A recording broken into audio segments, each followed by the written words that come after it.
시청자 여러분 안녕하십니까? 뉴스나우 시작합니다. 미국과 이란 간의 불안한 휴전이 계속되고 있는데요. 트럼프 미국 대통령이 이란을 핵무기로 공격하는 일은 없을 것이라고 말했습니다. 이란이 합의할 때까지 해협을 봉쇄하겠다면서 자신은 시간이 많다며 협상을 서두르지는 않겠다고 말했습니다. 워싱턴에서 홍상희 특파원입니다. 트럼프 대통령은 2주 동안의 휴전 동안 이란이 무기를 보충했을 수도 있지만 하루 만에 제거할 수 있다고 자신했습니다. 이란의 핵무기를 사용할 거냐는 질문에 재래식 방식만으로도 이란이 초토화됐다며 핵무기는 쓰지 않을 거라고 말했습니다. Sir, would you use a nuclear weapon against Iran? You posted on Truth Social a few weeks ago. We don't need That's it. not Why do I what need it? Why would a stupid question like that be asked? No, I wouldn't use it. A nuclear weapon should never be allowed to be used by anybody. 이란과의 협상에 대해서는 미국과 전 세계가 핵무기로부터 안전해지는 영구적 합의를 원한다고 말했습니다. 지금 당장 합의를 할 수도 있지만 시간은 충분하다며 협상을 서두르지 않겠다고 밝혔습니다. But I don't want to rush myself, because every story says, oh, Trump is under time pressure. I'm not. No. You know who's under time pressure? They are. Because if they don't get their oil moving, their whole oil infrastructure is going to explode. 트럼프 대통령은 그러면서도 호르무즈 해협에 기뢰를 설치하는 모든 선박을 격침하라며 해상 봉쇄 강화를 지시했습니다. 미군도 인도양에서 이란산 석유를 수송하던 무국적 유조선을 납포하고 이란을 지원하는 선박 차단 작전을 전 세계로 확대할 거라고 밝혔습니다. 트럼프 대통령은 미군이 호르무즈 해협을 완전히 통제하고 있다면서 이란이 합의를 해야 해협은 열리게 될 거라고 강조했습니다. So I'm the one that kept it closed. We have total control of it. And it'll open when they make a deal or something else happens that's very positive. 트럼프 대통령은 협상을 서두르지 않겠다면서도 대이란 해상 봉쇄를 강화하고 있습니다. 이란에 대한 경제적 압박 수위를 높이면서 전쟁으로 악화한 미국 내 여론을 뒤집기 위한 의도로 풀이됩니다. 워싱턴에서 YTN 홍상입니다. 미국 당국은 이란이 이번 주 호르무즈 해협에 기뢰를 추가로 설치한 것으로 보고 있다고 미국의 온라인 매체 악시오스가 보도했습니다. 악시오스는 미 당국자와 사안에 정통한 소식통을 인용해서 이란군이 여전히 해안가에 기뢰를 비축하고 있고 이번 주에 추가로 부설했다고 전했습니다. 전쟁 초기 미 당국은 이란의 대형 기뢰 부설선과 기뢰 저장 창고의 90% 이상을 파괴했다고 추정했습니다. 미 당국장은 이란이 새로 설치한 기뢰의 수를 파악하고 있다고 밝혔지만 구체적인 숫자는 공개하지 않았습니다. 네, 왜 지금 협상에 진척이 없을까요? 트럼프 대통령은 이란의 내분이 심각하다고 말했습니다. 그러자 이란 지도부는 일제히 메시지를 내고 내분설을 일축했습니다. 유투건 기자입니다. 트럼프 대통령은 오늘도 종전협상이 지지부진한 건 이란의 내부 분열 때문이라고 주장했습니다. 강경파와 운건파의 갈등이 미친 수준이라고까지 언급했습니다. We have been speaking to them, but they don't even know who's leading the country. They're in turmoil. 이스라엘에선 갈리바프 이란 국회의장이 협상 대표에서 사임했다는 언론 보도가 잇따랐습니다. 이란 혁명 수비대의 과도한 협상 개입에 대한 불만을 사임 배경으로 거론했습니다. 미국과 이스라엘을 중심으로 연일 내분설이 나오자 이란 지도부가 일제히 반박에 나섰습니다. 모즈타바 최고 지도자는 국영 언론을 통해 발표한 메시지에서 이란의 단결은 강철처럼 견고해졌다면서 적의 심리전에 넘어가선 안 된다고 강조했습니다. 온건파로 평가되는 페제시키안 대통령은 SNS를 통해 이란의 강경파나 온건파는 없다고 직설적으로 표현했습니다. 갈리바프 국회의장과 이란 외무부도 현재 전쟁과 외교 두 개의 전선이 완벽하게 조율되고 있다고 주장했습니다. این صحبتایی که شما میشنوید در مورد اینکه ایران دچار چند دستگی است یا ایران نمیتواند تصمیم بگیره خب نوعی فرافکنی است و 일부 전문가들은 이번 전쟁을 계기로 이란의 주요 파벌들이 과거보다 더욱 단결한 상태라며 트럼프 행정부가 이란의 상황을 심각하게 오독하고 있다고 비판했습니다. YTN 유투건입니다. 끊임없이 사망설이 나도는 이란의 최고 지도자 모지타바 하메네이가 중상을 입고 수차례 수술을 받았지만 정신은 명료하다고 뉴욕타임스가 보도했습니다. 하지만 현재 이란의 주요 의사결정은 군부 강경파가 주도하고 있는 것으로 전해졌습니다. 박영진 기자입니다. 지난 3월 이란의 최고 지도자로 임명됐지만 공식 석상에 모습을 드러내지 않으면서 여전히 베일에 쌓여있는 무즈타바 하메네이. 끊임없이 사망설이 제기되고 의식불명이라는 보도가 나오기도 했습니다. 그런데 뉴욕타임스가 여러 명의 이란 소식통들을 인용해 무즈타바의 건강 상태를 상당히 구체적으로 전했습니다. 소식통들은 무즈타바가 지난 2월 공습으로 중상을 입었지만 정신적으로는 명료하다고 말했습니다. 한쪽 다리에 3차례 수술을 받고 현재 의족을 기다리고 있으며 수술을 받은 한쪽 손은 서서히 기능을 회복 중이라고 전했습니다. 또 얼굴과 입술이 심하게 화상을 입어 말을 하기 어려운 상황이고 성형수술이 필요하다고 말했습니다. 이런 이유로 공개 연설에서 약한 모습을 보이고 싶지 않아 영상이나 음성 대신 서면으로 성명을 발표했다고도 전했습니다. 무즈타바의 치료에는 의사인 페제시키안 대통령도 관여하고 있는 것으로 전해졌지만 이스라엘의 추적을 우려해 접근은 철저히 통제되고 있습니다. 이란 고위 지휘관들이나 정부 인사들도 직접 면담하지 않고 오직 손으로 쓴 메시지만 인편으로 주고받습니다. 이처럼 안전에 대한 우려와 부상 등으로 적어도 현재는 무즈타바가 주요 의사결정을 혁명수비대 지휘관들에게 위임한 상태라고 소식통들은 전했습니다. 현재 실질적인 권력은 강경 군부가 쥐고 있다는 건데 호르무즈 해협 봉쇄와 미국과의 협상 등에서 무즈타바는 군부의 의견에 거의 이의를 제기하지 않고 그대로 따른 것으로 전해졌습니다. YTN 박영진입니다. 트럼프 미국 대통령이 이스라엘과 레바논 고위급 대표단을 만나 양국 간 휴전을 3주 더 연장하기로 했습니다. 그러나 협상 당일에도 이스라엘과 친이란 무장정파 헤즈볼라는 공격을 이어가면서 휴전 연장을 무색하게 했습니다. 워싱턴에서 신윤정 특파원입니다. 도널드 트럼프 미국 대통령은 백악관에서 이스라엘과 레바논 대사를 직접 맞이했습니다. 제이디 벤스 부통령과 마코 루비오 국무장관, 양국 주재 미국 대사까지 외교 라인도 총출동했습니다. 트럼프 대통령은 SNS에서 회담이 매우 성공적이었다고 자평하며 양국 휴전을 3주 더 연장한다고 밝혔습니다. 이에 따라 오는 26일 끝날 예정이었던 열흘간의 휴전은 5월 중순까지 연장됐습니다. They've agreed to an additional 3 weeks of, no firing, ceasefire, no more firing. Let's see. 트럼프 대통령은 조만간 네타냐후 이스라엘 총리와 조셉 아운 레바논 대통령을 백악관으로 초대하길 기대한다고 덧붙였습니다. 그러나 전날 이스라엘의 공습으로 레바논 언론인 등 5명이 숨지는 인명피해가 난 데 이어 회담 당일에도 이스라엘과 헤즈볼라 간 교전은 멈추지 않았습니다. 이스라엘군은 레바논 남부에서 장병들을 위협하던 무장인원 2명을 사살했다고 밝혔고 헤즈볼라는 이스라엘 북부를 향해 여러 발의 로켓을 발사했습니다. 헤즈볼라는 미국 주도의 직접 협상 자체를 부정하며 이스라엘의 완전한 공격 중단과 철수가 우선이라고 강조했습니다. بدنا نكمل بالهدنة لكن على قاعدة التزام العدو الإسرائيلي الكامل توليها الدولة اللبنانية لكن ليس عن طريق المفاوضات المباشرة. 레바논 정부 역시 이스라엘을 전쟁 범죄 혐의로 국제형사재판소에 제소하는 방안을 검토하며 강경한 대외 정책을 병행하고 있습니다. لكي تنظر في جرائم الحرب والجرائم ضد الإنسانية التي ارتكبت على الأرض اللبنانية. 3주 휴전 연장이 실질적인 유혈 충돌 중단으로 이어지고 미국과 이란 간 종전 협상에까지 긍정적인 영향을 미칠지는 여전히 불투명해 보입니다. 워싱턴에서 YTN 신윤정입니다.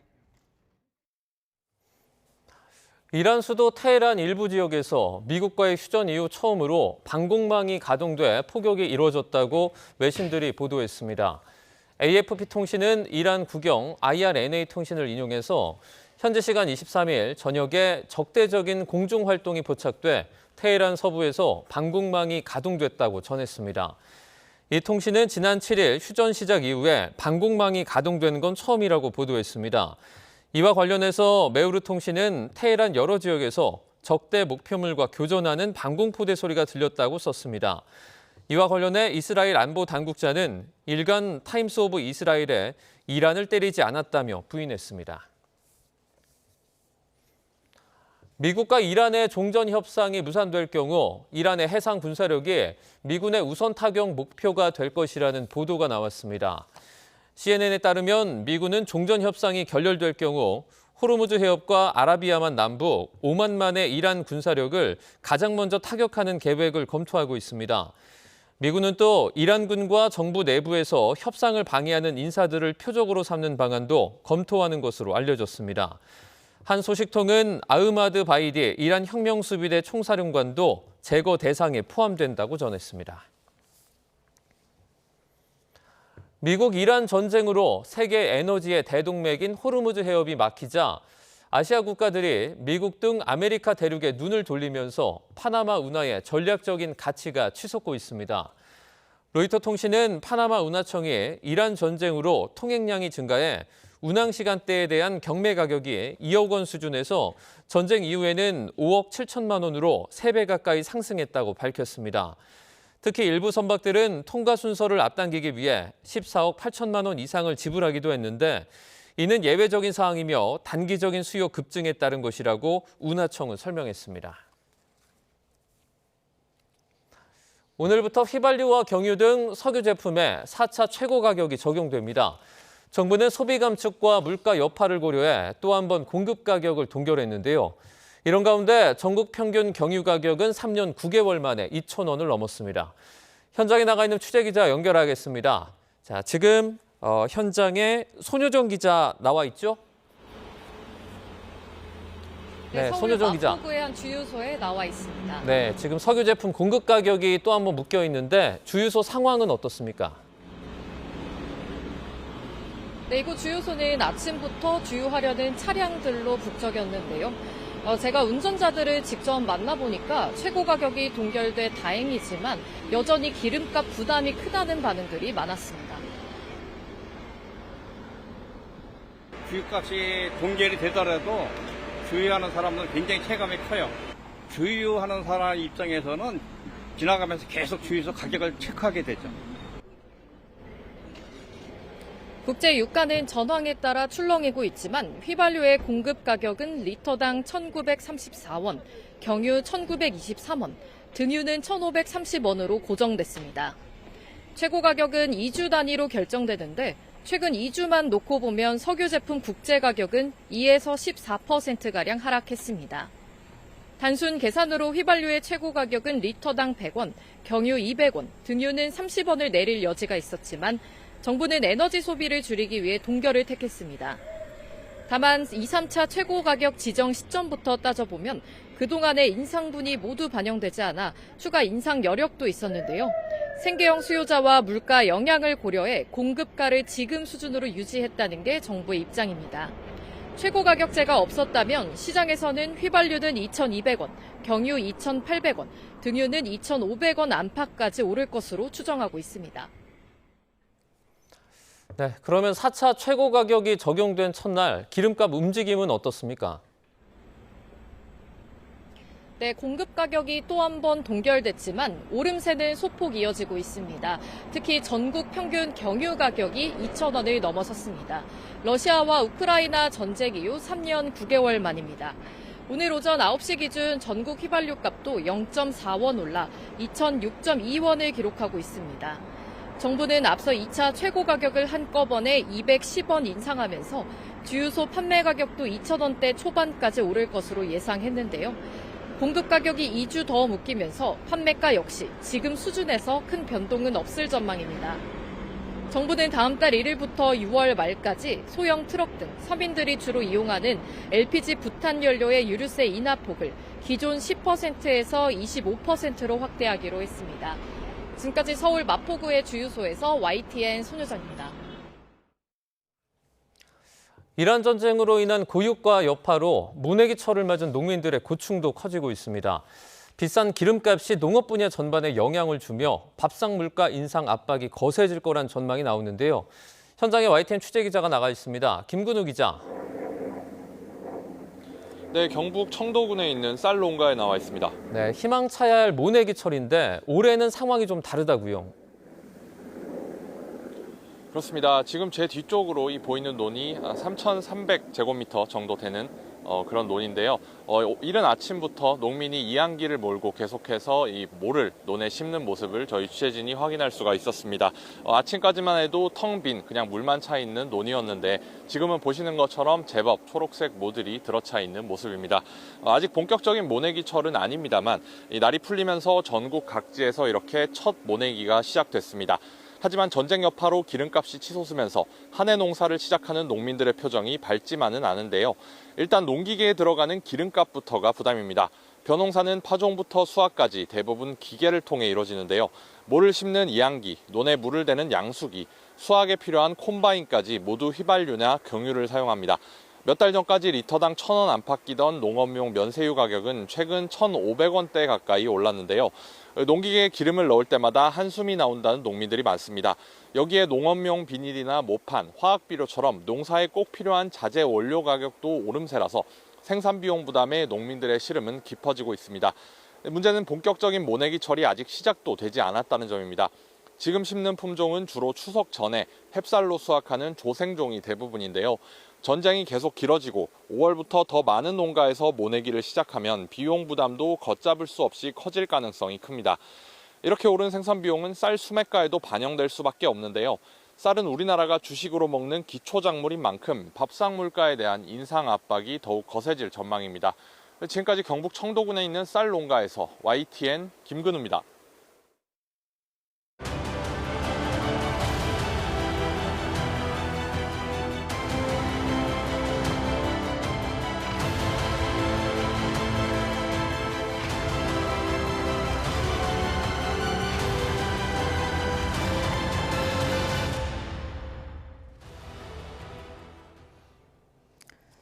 중동 상황 전문가 두 분과 짚어보겠습니다. 오늘은 김열수 한국군사문제연구원 안보전략실장 그리고 백승훈 한국외대 중동연구소 전임연구원 두 분을 모셨습니다. 어서 오세요. 네, 안녕하세요.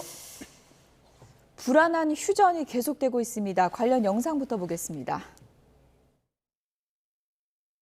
온건파로 평가되는 페제시키안 대통령은 SNS를 통해 이란의 강경파나 온건파는 없다고 직설적으로 표현했습니다. 트럼프 대통령은 이란이 무기를 보충했을 수도 있지만 하루 만에 제거할 수 있다고 자신했습니다. 이란의 핵무기를 사용할 거냐는 질문에 We don't need it. Why do I need it? Why would a stupid question like that be asked? A nuclear weapon should never be allowed to be used by anybody. 트럼프가 극찬한 무니르 총사령관이 이번에도 중재를 위해 뛰고 있는 것으로 전해졌습니다.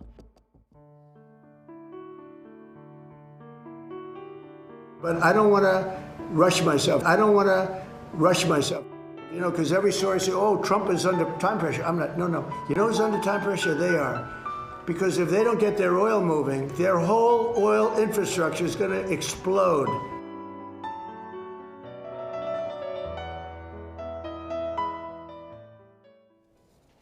네. 나는 시간이 많다. 트럼프 미국 대통령 오늘도 이 부분을 강조하고 있는데 그냥 시간이 많다도 아니고 무한한 시간이 많다 이렇게 표현을 했습니다. 예, 트럼프 대통령이 지금까지 이제 보인 이제 행동들을 보면 굉장히 조급하고 급박하고 하는 그런 모습들을 보였잖아요. 그래서 금방은 이제 뭐 한 2, 3일 내에 협상이 될 거다, 일주일 내로 될 거다, 뭐 좋은 소식이 있을 거다 계속 그렇게 얘기를 했는데 그렇게 얘기한 그 결과가 아무것도 나오지 않았잖아요. 오히려 미국의 조급함만 들킨 결과가 돼서 오히려 이란이 이제 이렇게 얘기하는 거죠. 시간은 우리 편이다. 누가 얘기를 하냐면 이란이 그 얘기를 하거든요. 이것은 이제 트럼프 대통령이 전략적 커뮤니케이션을 잘못했다. 이렇게 이제 보는 거고요. 오히려 지금 트럼프 대통령이 얘기하는 것은 시간은 우리 편이다. 나는 합리적인 그런 결정을 할 거다. 합의도 그렇게 할 거다라고 얘기한 것은 정말 트럼프 대통령이 오래간만에 한 나라의 최고 지도자로서 품위 있는 말을 했다. 그렇게 생각을 합니다. 네, 뭐 트럼프 대통령이 본인은 이제 늘 보통 쓰는 협상의 수사죠. 그러니까 예. 나는 여유가 있고 끝까지 이렇게 봉쇄하고 압박을 할 테니 한번 버티려면 버텨봐라 이런 얘기를 한 건데 저는 현실은 그렇지 않다고 봅니다. 지금 유가도 아마 이제 지금 더 올라갈 거고 그리고 보험료 그다음에 호르무즈 항행 관련한 이런 게 막혀 있으면 이제 앞으로 지금 계속해서 트럼프 대통령이 더 받을 압박이 크거든요. 특히 지금 전쟁법 때문에 이게 5월 1일이면 트럼프 대통령 대통령이 물론 이제 다양한 방법으로 자기는 이게 전쟁이 아니고 군사작전이었다라고 얘기하겠지만 계속해서 민주당은 이거 전쟁법 그 투표를 올리면서 계속해서 압박을 할 것입니다. 그렇게 되면 트럼프 대통령은 계속해서 그 언론이나 여론이나 본인이 나가서 자기가 이 전쟁에 대해서 해명하고 군사작전에 대해서 이게 왜 그 전쟁이 아니고 군사작전인지에 대해서 얘기해야 되는 상황이 계속 놓이게 되면 트럼프 대통령 입장에서는 지금은 나는 언제 시간이 많고 기다릴 수 있다라고 하지만 아마 5월 1일부터는 계속 기하급수적으로 트럼프 대통령이 받을 압박이 점점점 커질 것이기 때문에 시간이 그렇게 많이 남아있지는 않다. 저는 그렇게 보고 있습니다. 네. 조금 전에 중요한 속보가 한 가지 들어와서 이 속보 내용을 좀 전해드리도록 하겠습니다. 네, 재판 관련 속보인데요. 내란 특검이 평양 무인기, 그러니까 윤석열 전 대통령이 드론 작전 사령부에 평양 무인기 작전을 지시한 혐의죠. 이 혐의와 관련해서 징역 30년을 구형했다는 속보가 들어왔습니다.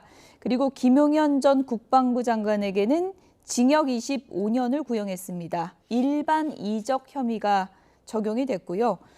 계엄을 선포하기 위한 명분을 만들기 위해서 드론 작전 사령부의 평양 무인기 침투 작전을 지시했다. 이런 의혹이 있었고요. 윤석열 전 대통령에게 내란 특검이 징역 30년을 구형했다는 속보가 조금 전에 들어왔습니다. 추가 내용은 잠시 뒤에 다시 한번 정리해서 전해드리도록 하겠습니다. 네.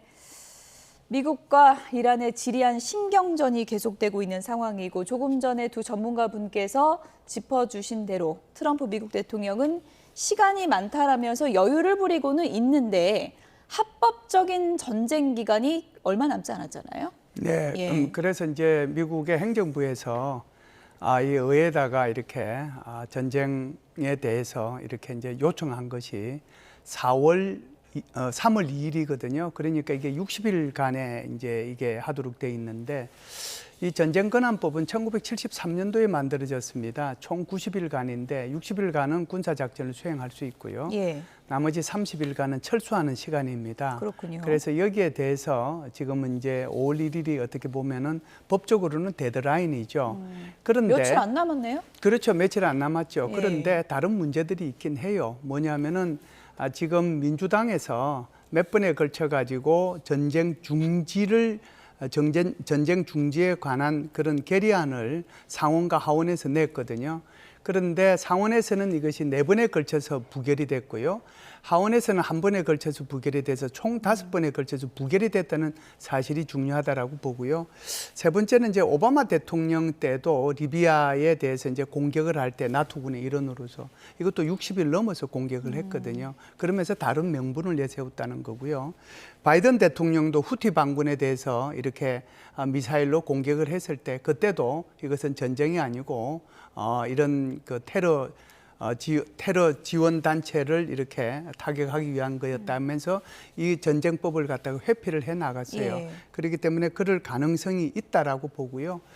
지금은 이제 현재의 상원과 하원은 전부 다 공화당이 장악하고 있지 않습니까? 예. 그래서 5월 1일이 데드라인이긴 하지만 이제 전임자들의 어떤 사례나 또는 하원에서 상원에서 5번에 의해서 부결된 것을 보면 적어도 이것이 트럼프 대통령의 전쟁을 더 지속할 것이냐에 대해서 이렇게 발목을 잡지는 않을 것 같다는 생각이 트럼프 듭니다. 자체도 크게 의식하지는 않을 것 같다. 네, 트럼프 대통령도 크게 의식은 안 하는 거죠. 예. 그렇기 때문에 이것을 이제 처음부터 전쟁이라고 표현을 안 하고 군사작전이라고 표현했기 때문에 여기에 대한 논란이 있을 수 있거든요. 예. 그 논란은 충분히 피해갈 수 있다라고 생각을 하는 거죠. 예를 들어서 오바마 대통령도 이걸 이제 논란을 피해갔던 거고 예. 바이든 대통령도 피해갔던 거거든요. 예. 미국은 비교적 이런 부분에 대해서는 또 관대한 그런 측면이 있어요. 5월 1일은 의미 있는 데드라인은 되지 않을 것이다. 이렇게 설명을 해주셨는데 조금 전에도 보여드렸지만 기자 질문에 트럼프 미국 대통령이 화를 발끈하면서 핵무기를 왜 쓰냐, 왜 그런 바보 같은 질문을 하냐라고 했습니다. 이렇게까지 발끈한 이유는 뭘까요? 지금 제가 김 교수님 말씀을 이어서 조금 예. 더 하자면 김 교수님이 말씀 주신 게 이게 아마 트럼프 대통령의 생각이 이렇게 계속 갈 예. 겁니다. 근데 이제 기자들과 그 언론들은 그렇게 보진 않을 겁니다. 그래서 지금 말씀 주신 그 전쟁법 오바마 대통령이 그 리비아 가다피 전쟁 어겼을 때 이야기를 이제 해주셨는데 그게 아마 트럼프 대통령은 오바마도 했으니까 나도 할 수 있을 거라고 했지만 그게 아마 기자들은 그렇게 준비하고 있지는 않을 겁니다. 왜냐하면 오바마 대통령이 가다피 저를 축출하기 위해서 60일 전쟁을 좀 넘어갔던 거는 나토군이 원래 주도권을 했고 미군은 진짜 군사작전, 그 공군 군사작전만 참여를 했었습니다. 그리고 그거가 이제 그 가다피가 그 자국민들에게 생화학 무기와 그런 그 미사일 공격을 하겠다라고 해서 미군이 그걸 그 항공 노플라이 존으로 엮고 거기서 이제 공군 작전을 하면서 했던 거거든요. 그래서 지금 그 오바마 대통령은 변명을 할 수 있는 부분들이 있었습니다. 왜냐하면 지상군을 파견한 것도 아니고 공군만 이렇게 했으니까 이건 진짜 군사작전이었다라고 더 할 수 있는 부분이 있었거든요. 근데 트럼프 대통령은 조금 다른 게 지금 핵항모 3개를 보냈고 그다음에 그 공수사단도 준비시켰고 원정 30일 원정대대도 보내지 않았습니까? 그러니까 그 규모자 지금 해군 전력의 41%를 직결한 상황이라서 트럼프 대통령은 당연히 이건 군사작전이었다라고 얘기를 하면서 넘어가려고 하겠지만 그 소위 말해서 그 언론들이나 민주당은 그렇게 넘어질 것지는 않아서 아마 이건 계속해서 점증적으로 트럼프 대통령을 계속 올가맬 겁니다. 그리고 트럼프 대통령은 그걸 알기 때문에 지금 그 언론에서 핵무기 이야기도 껐다 꺼낸 것은 트럼프 대통령이 지금 오락가락하고 지금 어떻게 보면 온전하지 못한다라는 얘기를 계속하니까 이걸 물고 핵무기도 사용할 수도 있겠느냐고 물었을 때 트럼프 대통령이 그런 가능성이 있다라고 얘기를 하면 분명히 그거에 대해서 여러 기사를 낼 거거든요. 트럼프 대통령이 지금 백악관 내에서도 지금 제대로 된 작전이 수행되느냐 안 되느냐 잘 모르겠는데 핵카드도 보고 있다라고 하면 이제 계속해서 언론에서 쓸 거고 그렇게 공격할 거를 트럼프 대통령이 나름 그런 거를 파악했기 때문에 왜 그런 쓸데없는 질문을 하느냐, 왜 또 이렇게 뭘로 보냐, 또 어떻게 올가매려고 하느냐, 그래서 그렇게 저런 분노를 하지 않았나 저는 그렇게 보고 있습니다. 멍청한 질문을 했다라고 표현했는데요. 저도 이제 천상 이제 백 교수가 얘기했으니까 한마디 안 하고 갈 수가 없잖아요. 그냥 아무 말 안 했으면 저도 아무 말 안 할 텐데 지금 미국이 하는 거 보면 미국도 지상전은 안 했잖아요. 공군력만 사용했잖아요. 미사일만 쏘고. 그러니까 지금 이제 오바마 대통령 얘기를 이제 하셨는데 오바마 대통령 지상군 당연히 안 보냈죠. 공군 전력만 썼죠. 그러니까 트럼프 대통령이 자신을 디펜드할 수 있는 것들이 굉장히 많다는 걸 말씀을 드리는 거고요. 그리고 의회에서 어떻게 하든지 간에 의회에 공화당 요원들이 현재는 다수예요. 나중에 이제 중간 선거를 거쳐서 중간 선거에서 민주당이 더 많으면 그때는 문제가 되겠지만 전쟁이 그때까지 가면 세계 경제 끝나는 거예요. 그러니까 그거 그냥 한 말씀 더 보탰습니다. 지금 뭐 보시는 분이 오해하실 수도 있어서 뭐 친트럼프 반트럼프 싸우신 건 아니죠? 전혀 그런 건 아니고. 전혀 아닙니다. 어쨌든 전쟁은 빨리 끝나야 되고 제가 지금 질문을 드린 건 핵무기 관련인데 핵무기는 절대 사용을 안 하는 카드다. 이건 분명히 오늘 선을 그은 거잖아요. 그렇죠. 그러니까 이제 이거는 푸틴 대통령이 이제 우크라이나하고 전쟁하면서 핵무기 카드를 제가 기억하기로는 하여간 대여섯 번은 썼던 것 같아요. 그때마다 이제 또 트럼프 대통령이 한마디씩 하긴 했고요. 사실상 핵무기는 쓰면 안 되는데 트럼프 대통령이 얘기하고 싶었던 건 이런 거죠. 바보 같은 질문 하지 말아라. 그래서 사실상 핵무기로 전 세계를 이렇게 위협에 빠뜨리려고 하는 그 장본인을, 그러니까 그 국가를 나는 지금 이렇게 벌 주려고 하는 거다. 그런 취지로 얘기를 했거든요. 그러니까 절대로 나는 핵무기 사용하지 않을 것이고 이란이 이 핵무기를 개발하려고 했기 때문에 이 핵무기를 개발하지 못하도록 나는 하겠다. 그래서 이 말을 통해서 트럼프 대통령이 하고 싶은 얘기는 뭐냐면 내 전쟁의 목적이 이란의 핵무기를 포기하게 만드는 거고 협상의 미국의 목표가 바로 핵무기를 포기하는 데 있다. 그것을 강조했다라고 봅니다. 어쨌든 뭐 시간은 많고 우리는 여유는 있지만 트럼프 미국 대통령 확고한 의지는 있습니다. 호르무즈 해협 주도권은 절대 안 뺏기겠다는 건데 길에 설치하는 선박은 아무리 소형 선박이라도 주저하지 말고 격침을 시켜라 이렇게 지시를 했어요. 이게 어떻게 보면 호르무즈 지금 통제권을 미국이 쥐고 있다라는 걸 계속 확실히 확고화하려고 지금 이런 것들을 하고 있는데 지금 저는 이게 너무 소모전이라고 생각하고 있습니다. 그러니까 기뢰는 이미 설치가 돼 있는 부분도 있고 지금 그 미 국방부에서도 이게 한 6개월 정도 걸린다고 이야기를 하고 있지 않습니까? 물론 이제 트럼프 대통령은 아니다 더 빨리 없앨 수 있다라고 얘기를 하고 있지만 실무진에서는 그렇게 얘기가 나오고 있는 상황입니다. 그리고 지금 호르무즈 해협을 이렇게 기뢰를 이란군이 설치하려고 하는 것은 자기네들의 통제권을 높이려고 하고 있는 수단이거든요. 그런데 기뢰를 더 설치하지 않더라도 지금 이란은 충분히 그 모기함대 전략으로 그 자신들이 호르무즈 해협 안에 봉쇄 효과를 낼 수 있는 역량을 충분히 보여줬거든요. 그래서 트럼프 대통령이 지금 어떻게 이 문제를 진짜 풀기 위해서라면 그냥 이 그 호르무즈 해협에 대한 통제권에 너무 이렇게 그 함몰하지 말고 거기에 천착하지 말고 지금 협상 국면에서 이 문제를 푸는 것이 가장 빠르게 풀 수 있는 방법입니다. 왜냐하면 이렇게 그냥 강대강으로 대치를 하면 이란은 계속해서 그 기뢰에 대해서 부설하려고 하는 것들을 계속 하고 아니면 그거 아니더라도 그 모기함대 전략으로 계속해서 호르무즈 봉쇄 효과를 낼 거고 트럼프 대통령은 지금 그 상황에서 할 수 있는 것은 그 외부에서 봉쇄를 하면서 이렇게 몇 개 이렇게 벌어지면 그걸 공격하는 그 수단밖에 할 수 있는 것이 없거든요. 지금 상황에서. 그래서 그러면 어떻게든 호르무즈 해협은 계속 막혀 있는 상태가 되는 겁니다. 그러면 트럼프 대통령 입장에서는 그게 좋은 상황은 아니거든요. 그래서 이 문제를 진짜로 풀어내기 위해서라면 이런 식으로 계속해서 너무 그 부차적인 얘기로 이렇게 부딪히는 것보다는 조금 더 큰 틀에서 문제를 해결하면 이걸 풀 수 있는 문제가 있을 텐데 너무 그냥 하나하나 기뢰를 설치하면 나는 가만히 있지 않을 것이다. 이런 식으로 싸우게 되면 트럼프 대통령이 말씀드렸지만 시간이 그렇게 많이 있는 것은 아닙니다. 그러면 그 시간도 지금 짧은데 이런 문제까지 해서 계속 하나하나 이란군과 대치를 한다 그러면 이 문제를 더 풀 수 없기 때문에 트럼프 대통령이 조금 이 부분에 있어서는 좀 다르게 생각해요. 큰 틀에서 문제를 풀 수 있는 것들을 좀 생각해야지 문제가 풀릴 것이다. 저는 그렇게 보고 있습니다.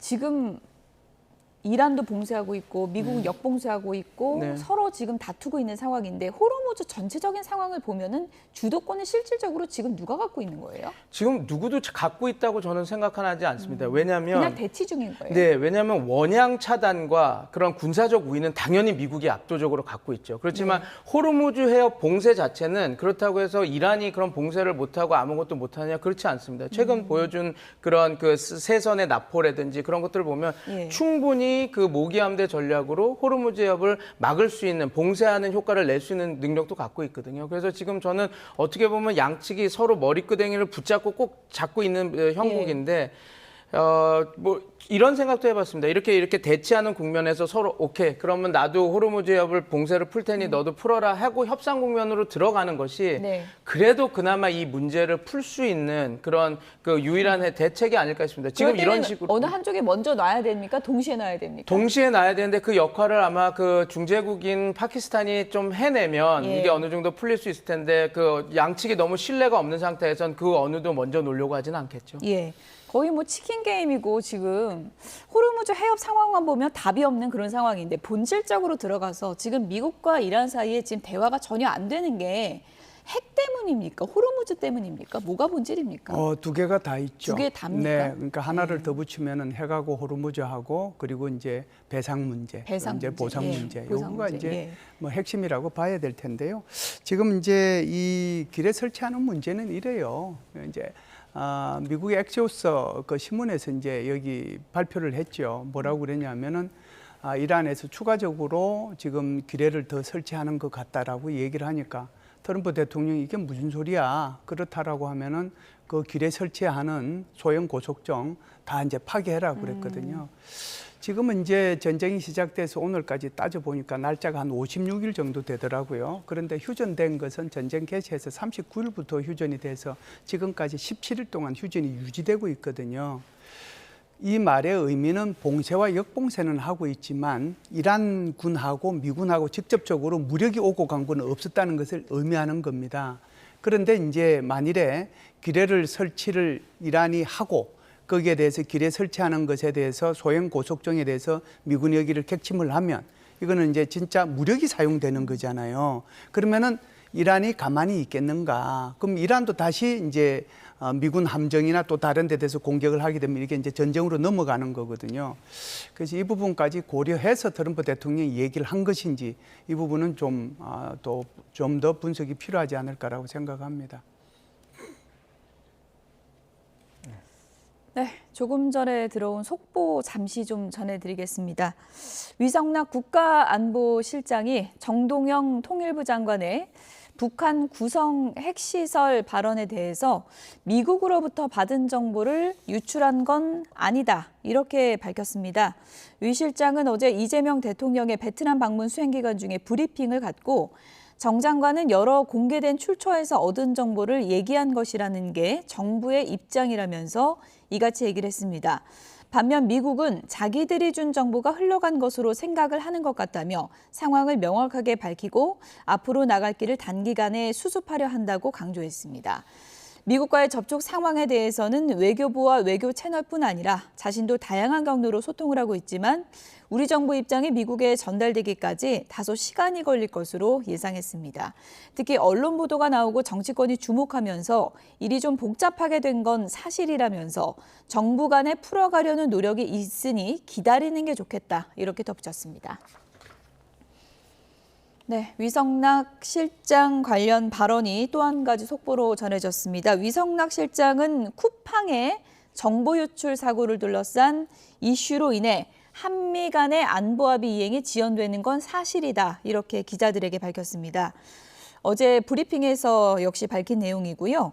이 문제는 동맹관계 전체에 도움이 안 된다고 생각하기 때문에 조속히 협의를 재개해야 한다면서 이같이 얘기를 했습니다. 또 쿠팡 문제는 법적 절차대로 진행을 하고 안보협상은 안보협상대로 진전시켜야 한다는 입장으로 미국과 많은 논의를 하고 있다며 협의 재개를 위해 노력하고 있다고 설명했습니다.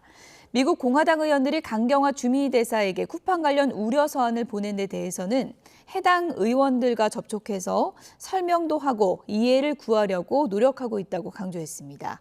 위 실장은 한미 관계가 어렵게 된 것이 아니냐는 일각의 우려에 대해서는 아주 밀접한 관계인 만큼 다양한 현안이 제기된다며 이상 기류가 누적돼서 지금의 현상을 초래했다는 건 과도한 해석이라고 생각한다고 선을 그었습니다. 네, 지금 전해드린 관련 소식은 잠시 뒤에 다시 한번 정리해서 전해드리도록 하겠습니다. 미국과 이란 간의 불안한 휴전 관련해서 얘기를 나눠보고 있는데요. 지금 이란 내부도 상당히 복잡하게 돌아가고 있는 것 같습니다. 관련 영상 보시죠. The one regime was decimated, destroyed. They're all dead. The next regime is mostly dead. And the third regime, we're dealing with different people than anybody's dealt with before. It's a whole different group of people. This is a battle between the pragmatists and the hardliners in Iran right now. 강경파와 온건파의 갈등이 미친 수준이라고까지 언급했습니다. 이스라엘에선 갈리바프 이란 국회의장이 협상 대표에서 사임했다는 언론 보도가 잇따랐습니다. We have been speaking to them, but they don't even know who's leading the country. They're in turmoil.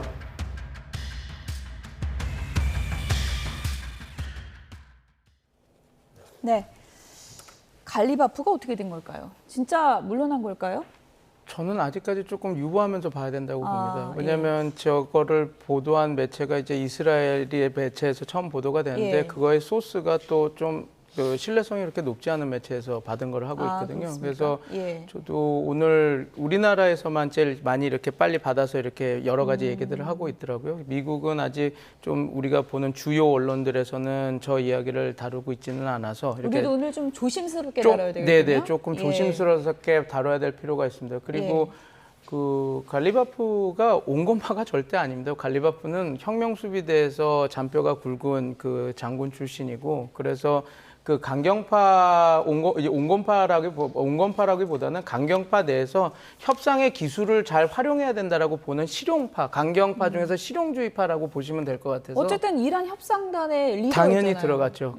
그래서 그거는 맞는데 우리가 너무 이 협상단에 들어왔던 사람이라고 해서 이 사람을 온건파라고 얘기하는 것은 좀 그런 게, 왜냐하면 협상단에 보시면 갈리바프와 그다음에 아락지. 그게 약간 새처럼 그러니까 네. 양날개로 하기 위해서 좀 중심을 잡아주기 위해서 보수, 그다음에 협상파를 넣고 그다음에 그게 못 믿어서 그때 그 안보 회의 사람들을 예. 같이 넣어서 이렇게 그 그룹이 가지 예. 않았습니까? 그래서 그냥 협상에 나선 사람들을 다 그냥 협상파, 그래서 온건파로 보는 것은 조금 너무 단선화된 분석이고. 그럼 협상파 이렇게 불러야 됩니까? 그러니까 협상 대표단이라고 부르는 게 나을 것 협상 같습니다. 대표단이요? 네, 대표단이라 부르는 게 나을 것 같고 그 협상 대표단 안에서는 당연히 강경파의 역할을 했던 게 갈리바프다라고 보시면 될 것 같습니다. 예. 네네.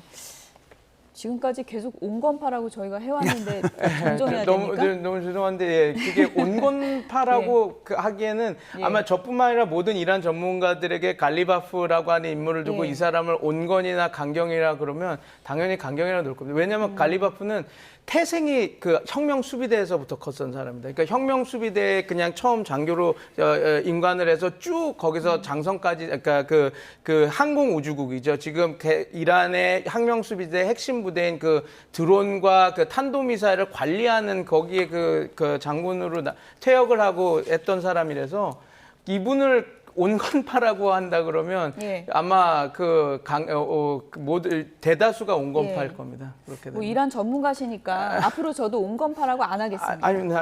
아니 지금 예. 상황에서는 협상에 네. 참여하는 갈리바프 네, 맞습니다. 이렇게 표현을 하겠습니다. 어쨌든 갈리바프가 사임을 한 것 같다라는 내용의 힘이 조금 실리는 이유는 이런 분석 기사들 때문입니다. 내용을 좀 보실까요?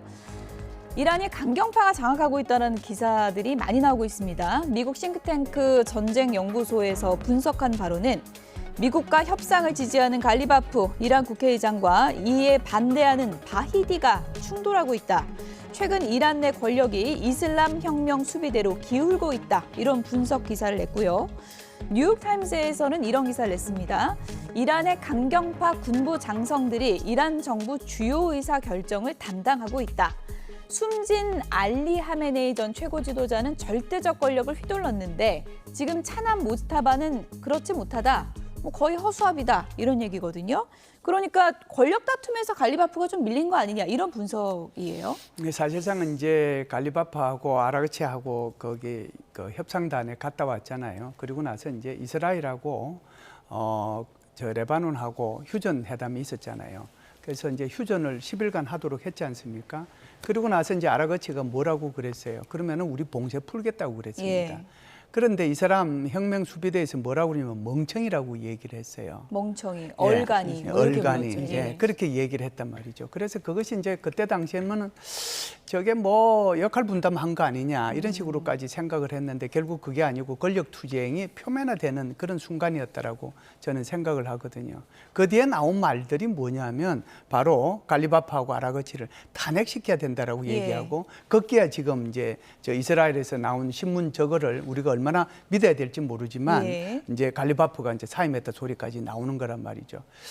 트럼프 대통령이 엊그제 얘기한 것도 의미 있어요. 야, 이거 저기 아라그치가 이게 사임하면 안 되는데 아라그치가 사임하는 거 아니냐. 영리한 사람이라고 그랬잖아요. 그렇죠. 이제 이 말의 의미는 결국은 이제 여기에 권력 투쟁이 일어나서 아라그치도 결국은 사임할 수밖에 없지 않느냐. 그런 정보를 받았기 때문에 이 얘기를 한 거거든요. 그렇군요. 물론 그거 자체가 오히려 이란 혁명 수비대로부터 갈리바프도 굉장히 그 현명한 사람이라고 그러고 그리고 이제 아라그치도 그런 사람이라고 올바른 그러니까 사람이라고. 이 사람들을 다 들춰내야 되겠구나라고 하는 생각을 주게 만드는 거잖아요. 오히려 그럼에도 불구하고 어찌됐든 뭐 지금 보면은 이런 그 권력 투쟁이 예. 누구나가 이제 생각하고 있었던 것은 이렇게 이제 정전 협정이 끝나고 나면은 권력 투쟁이 있을 예. 거라고 생각했는데 그것이 빨리 나타났다 이렇게 볼 수가 있죠. 만약에 갈리바프가 뭐 사임인 것이든 뭐 쫓겨난 것이든 네. 직을 잃게 되고 협상단에서 빠지게 되면 지금 뭐 아라그치도 좀 위험해지는 거 아니에요? 누가 협상단 대표로 만들어질지가 이제 지켜봐야 예. 되겠죠. 만약에 이제 갈리바프가 나가고 지금 바이디가 원하는 그 혁명 수비대 측에서 원하는 인물이 우리가 아마 다 아는 인물이 될 겁니다. 그렇게 되면 알 수가 있겠죠. 지금 지금 강력하게 지금 투쟁파들이 이 주도권을 잡았구나. 그래서 협상을 여기서 이어가겠구나. 그렇게 될 것이 분명한데 갈리바프가 지금 진짜로 협상단에 지금 못 들어오는지 아니면 사임이 됐는지는 좀 더 지켜봐야 될 것 같습니다. 그리고 만약에 진짜 그렇게 된다면 아락치도 위험할 수도 있는데 근데 분명히 이런 거 있습니다. 왜냐하면 이 아락치는 외교부 장관이거든요. 그래서 외교부 장관직을 수행을 놓고 이런 거는 이제 대통령인 페제스키안이 이렇게 결정하는 문제라서 그래서 외무상직은 놓지는 못하겠지만 아마 그 협상단의 멤버 구성이 진짜로 갈리바프와 아락치가 빠지고 이제 혁명수비대의 라인업으로 이렇게 딱 깔린다면 굉장히 이게 어려워지는 굉장히 협상이 세지겠구나 그렇게 볼 수 있을 것 같습니다. 예를 들어서 강경파 3인방이 있습니다. 바히디, 졸가드르, 레자이, 뭐 이런 사람들, 이런 사람들이 딱 벤스 만나러 가면 대화가 될 수 있는 겁니까? 근데 아마 그 사람들이 전적으로 이렇게 들어올지 어떨지는 더 지켜봐야 되는데 왜냐하면 그들이 맡은 보직이 역대적으로도 이란에서 보면 가장 강경 보수파들이 맡았던 보직입니다. 이란 바이디는 혁명수비대 사령관, 그다음에 모사니는 그 모스타바의 그 안보보좌관, 그리고 졸가르드는 안보수장이거든요. 안보회의의 사무총장이거든요. 거기는 항상 뭐라 그럴까요? 강경파들이었습니다. 그 갈리바프도 안보수장 거기에 있다가 이렇게 또 갔던 지금 그 국회의장도 이렇게 가고 했던 사람이라서 이제 어떻게 보면 이제 지금 이 세 사람이 부각되는 것은 그냥 지금 이 협상에서 협상파가 아니라 협상 국면에서 지금 서로 싸우는 국면으로 넘어갔기 때문에 목소리가 커진 부분도 있어서 이제 협상 국면으로 다시 돌아가고 만약에 그 협상 대표단이 어떻게 꾸려지는가를 봐야지 진짜로 어떤 식으로 흘러갈지를 좀 저희가 볼 수 있을 것 같습니다. 협상단이 진짜 바뀌면은 아심 무니르가 굉장히 힘 빠지겠는데요. 지금까지 협상단하고 공을 엄청 들였는데요. 그렇죠. 이란에 이제 죄송합니다. 파키스탄의 총사령관이 그동안 고생을 많이 했는데 만일 바뀌게 되면 고생은 하겠죠. 그런데 우리가 이제 정전협정하고 종전협정은 좀 구분해서 볼 필요가 있어요. 휴전협정이라고 하는 정전협정은 군사령관들끼리 합니다. 그런데 종전협정을 이제 최종 서명하는 것은 각국의 최고 지도자가 해요. 그러니까 그 나라 수반이 하는 거예요. 그래서 주로 여기에는 이제 군인들이 참석을 안 합니다. 그렇구나. 그래서 여기에 이제 3명이 간다고 하더라도 바히디 같은 사람은 이란의 혁명수비대 사령관이기 때문에 이 사람이 가는 것은 곤란하죠. 그래서 오히려 레자이나 졸가드는 갈 수가 있습니다. 그렇다라고 하면은 그 전에 갔던 사람들 중에서 누군가는 같이 가야 돼요. 그래야 전반적인 분위기를 알고서 같이 얘기를 할 수 있는 거지 그게 전달해 준다고 되는 거는 아니거든요. 그래서 굳이 간다라고 하면은 레자이나 졸가드 그리고 이제 갈리바프나 아라그치 중에서 1명 뭐 이렇게 해서 갈 수도 있고 4명이 같이 갈 수도 있다 이렇게 봅니다. 모즈타바는 지금 의식은 있다 뭐 이런 얘기가 보도가 되고 있는데 어쨌든 이란 혁명수비대가 워낙에 지금 힘을 강경하게 쓰고 있기 때문에 결정권자는 아니다 이런 추측들이 많이 나오고 있는 것 같습니다. 네, 그럴 수밖에 없습니다. 그거는 이제 그 혁명수비대가 최고 지도자를 보위하는 거든 맞는데. 그 아버지 카메네이만큼 오랫동안 그 혁명수비대와 함께하고 거기는 인사권들을 잘 활용해서 높은 고위직들을 다 뽑았던 그런 모스타바는 그런 상황이 아니기 때문에 지금 상황에서는 모스타바가 그 통제력이 이렇게 강한 상황은 아니다 그렇게 보시면 될 것 같습니다. 오늘 북한 동향도 끝으로 좀 살펴보도록 하겠습니다. 김현수 실장님, 김정은 북한 위원장. 원래 좀 러시아하고 친해지려고 많이 노력하고 있는데 러시아에 직접 갈 수 있다. 이런 얘기가 있습니다. 가능하다고 보십니까? 뭐 불가능한 건 아니죠. 이게 언젠가는 이제 한 번은 갈 거다는 생각을 했는데요. 그러니까 왜 그러냐면은 푸틴 대통령이 한 번 왔잖아요. 그러면은 이제 성격상으로는 이거 답방을 해야 되는 거거든요. 그래서 그 답방 일자가 언제 일자가 이제 문제겠죠. 하나는 이제 그 날짜가 6월 19일이 될 수도 있고 하나는 뭐 4월 27일이 될 수 있을 텐데 4월 27일은 쿠르스군, 그러니까 이제 쿠르스크에서 해방한 날이니까 그게 이제 굉장히 큰 기념일이 될 수 있으니까 그 날이 될 수 있고 6월 19일은 2024년도에 조소 동맹을 새로 이제 만드는 거잖아요.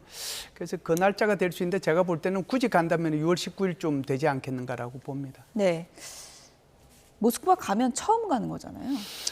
모스크바는 처음 가는 거죠. 그래서 이것이 무슨 뭐 교량이 이번에 새로 생긴다고 해서 그 자동차 다리거든요. 그 자동차 다리가 완공되는 것도 6월 19일입니다. 그렇기 때문에 자동차로 모스크바까지는 당연히 못 가는 거죠. 그래서 간다라고 하면 철도로 가게 될 겁니다.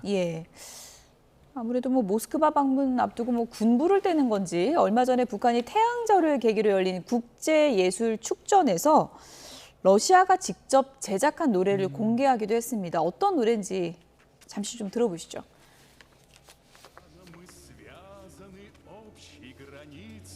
И братскою дружбой на все времена. Парим над землею мы гордою птицей, и вера в добро у нас тоже одна. Когда живились в 낯선 가수죠. 러시아 가수 제니스 윌로진인데요. 쿠르쿠스 지역 작전 중에 전사한 북한 군인들을 찬양하기 위해서 창작한 추모곡입니다. 지금 들으시는 노래가 우리는 그대들을 기억하네, 이런 노래라고 합니다. 이 방송에서는 자막을 통해서요, 정의로운 러시아의 위협에 지지 성원을 보내준 조선 인민들에게 경의를 드린다, 뭐 이런 내용을 설명했다고 합니다. 예, 좀 생소한 러시아 가수긴 한데 어쨌든 뭐 노래로 파견한 것에 대해서 뭐 감사를 표한다, 뭐 이런 의미겠죠. 네, 왜냐하면 러시아에 대해서 지지하는 나라가 하나도 없었는데 북한이 그렇게 해서는 안 됐었지만 그 훈련하러 간다고 보내고 전쟁에 참전을 시켰지 않습니까? 이 러시아 입장에서는 참전을 같이 해줬으니까 뭐 저 정도도 너무 약한 거죠. 네. 그렇죠. 약하긴 약한데 이런 모습은 좀 이례적인 것 같긴 해요. 러시아 가수 그 노래를 좀 트는 거는. 예, 이례적이죠. 이례적이고 지금 4월 27일이 이제 쿠르스크 해방일이니까요. 예. 아마 거기에 맞춰 가지고도 또 아마 그 러시아에서도 많이 올 겁니다. 왜 그러냐면 4월 27일 날 쿠르스크 탈환 그걸 기념해 가지고 기념탑을 만드는 거거든요. 예. 기념관을. 그러니까 이제 러시아에서도 안 나올 수가 없는 거죠.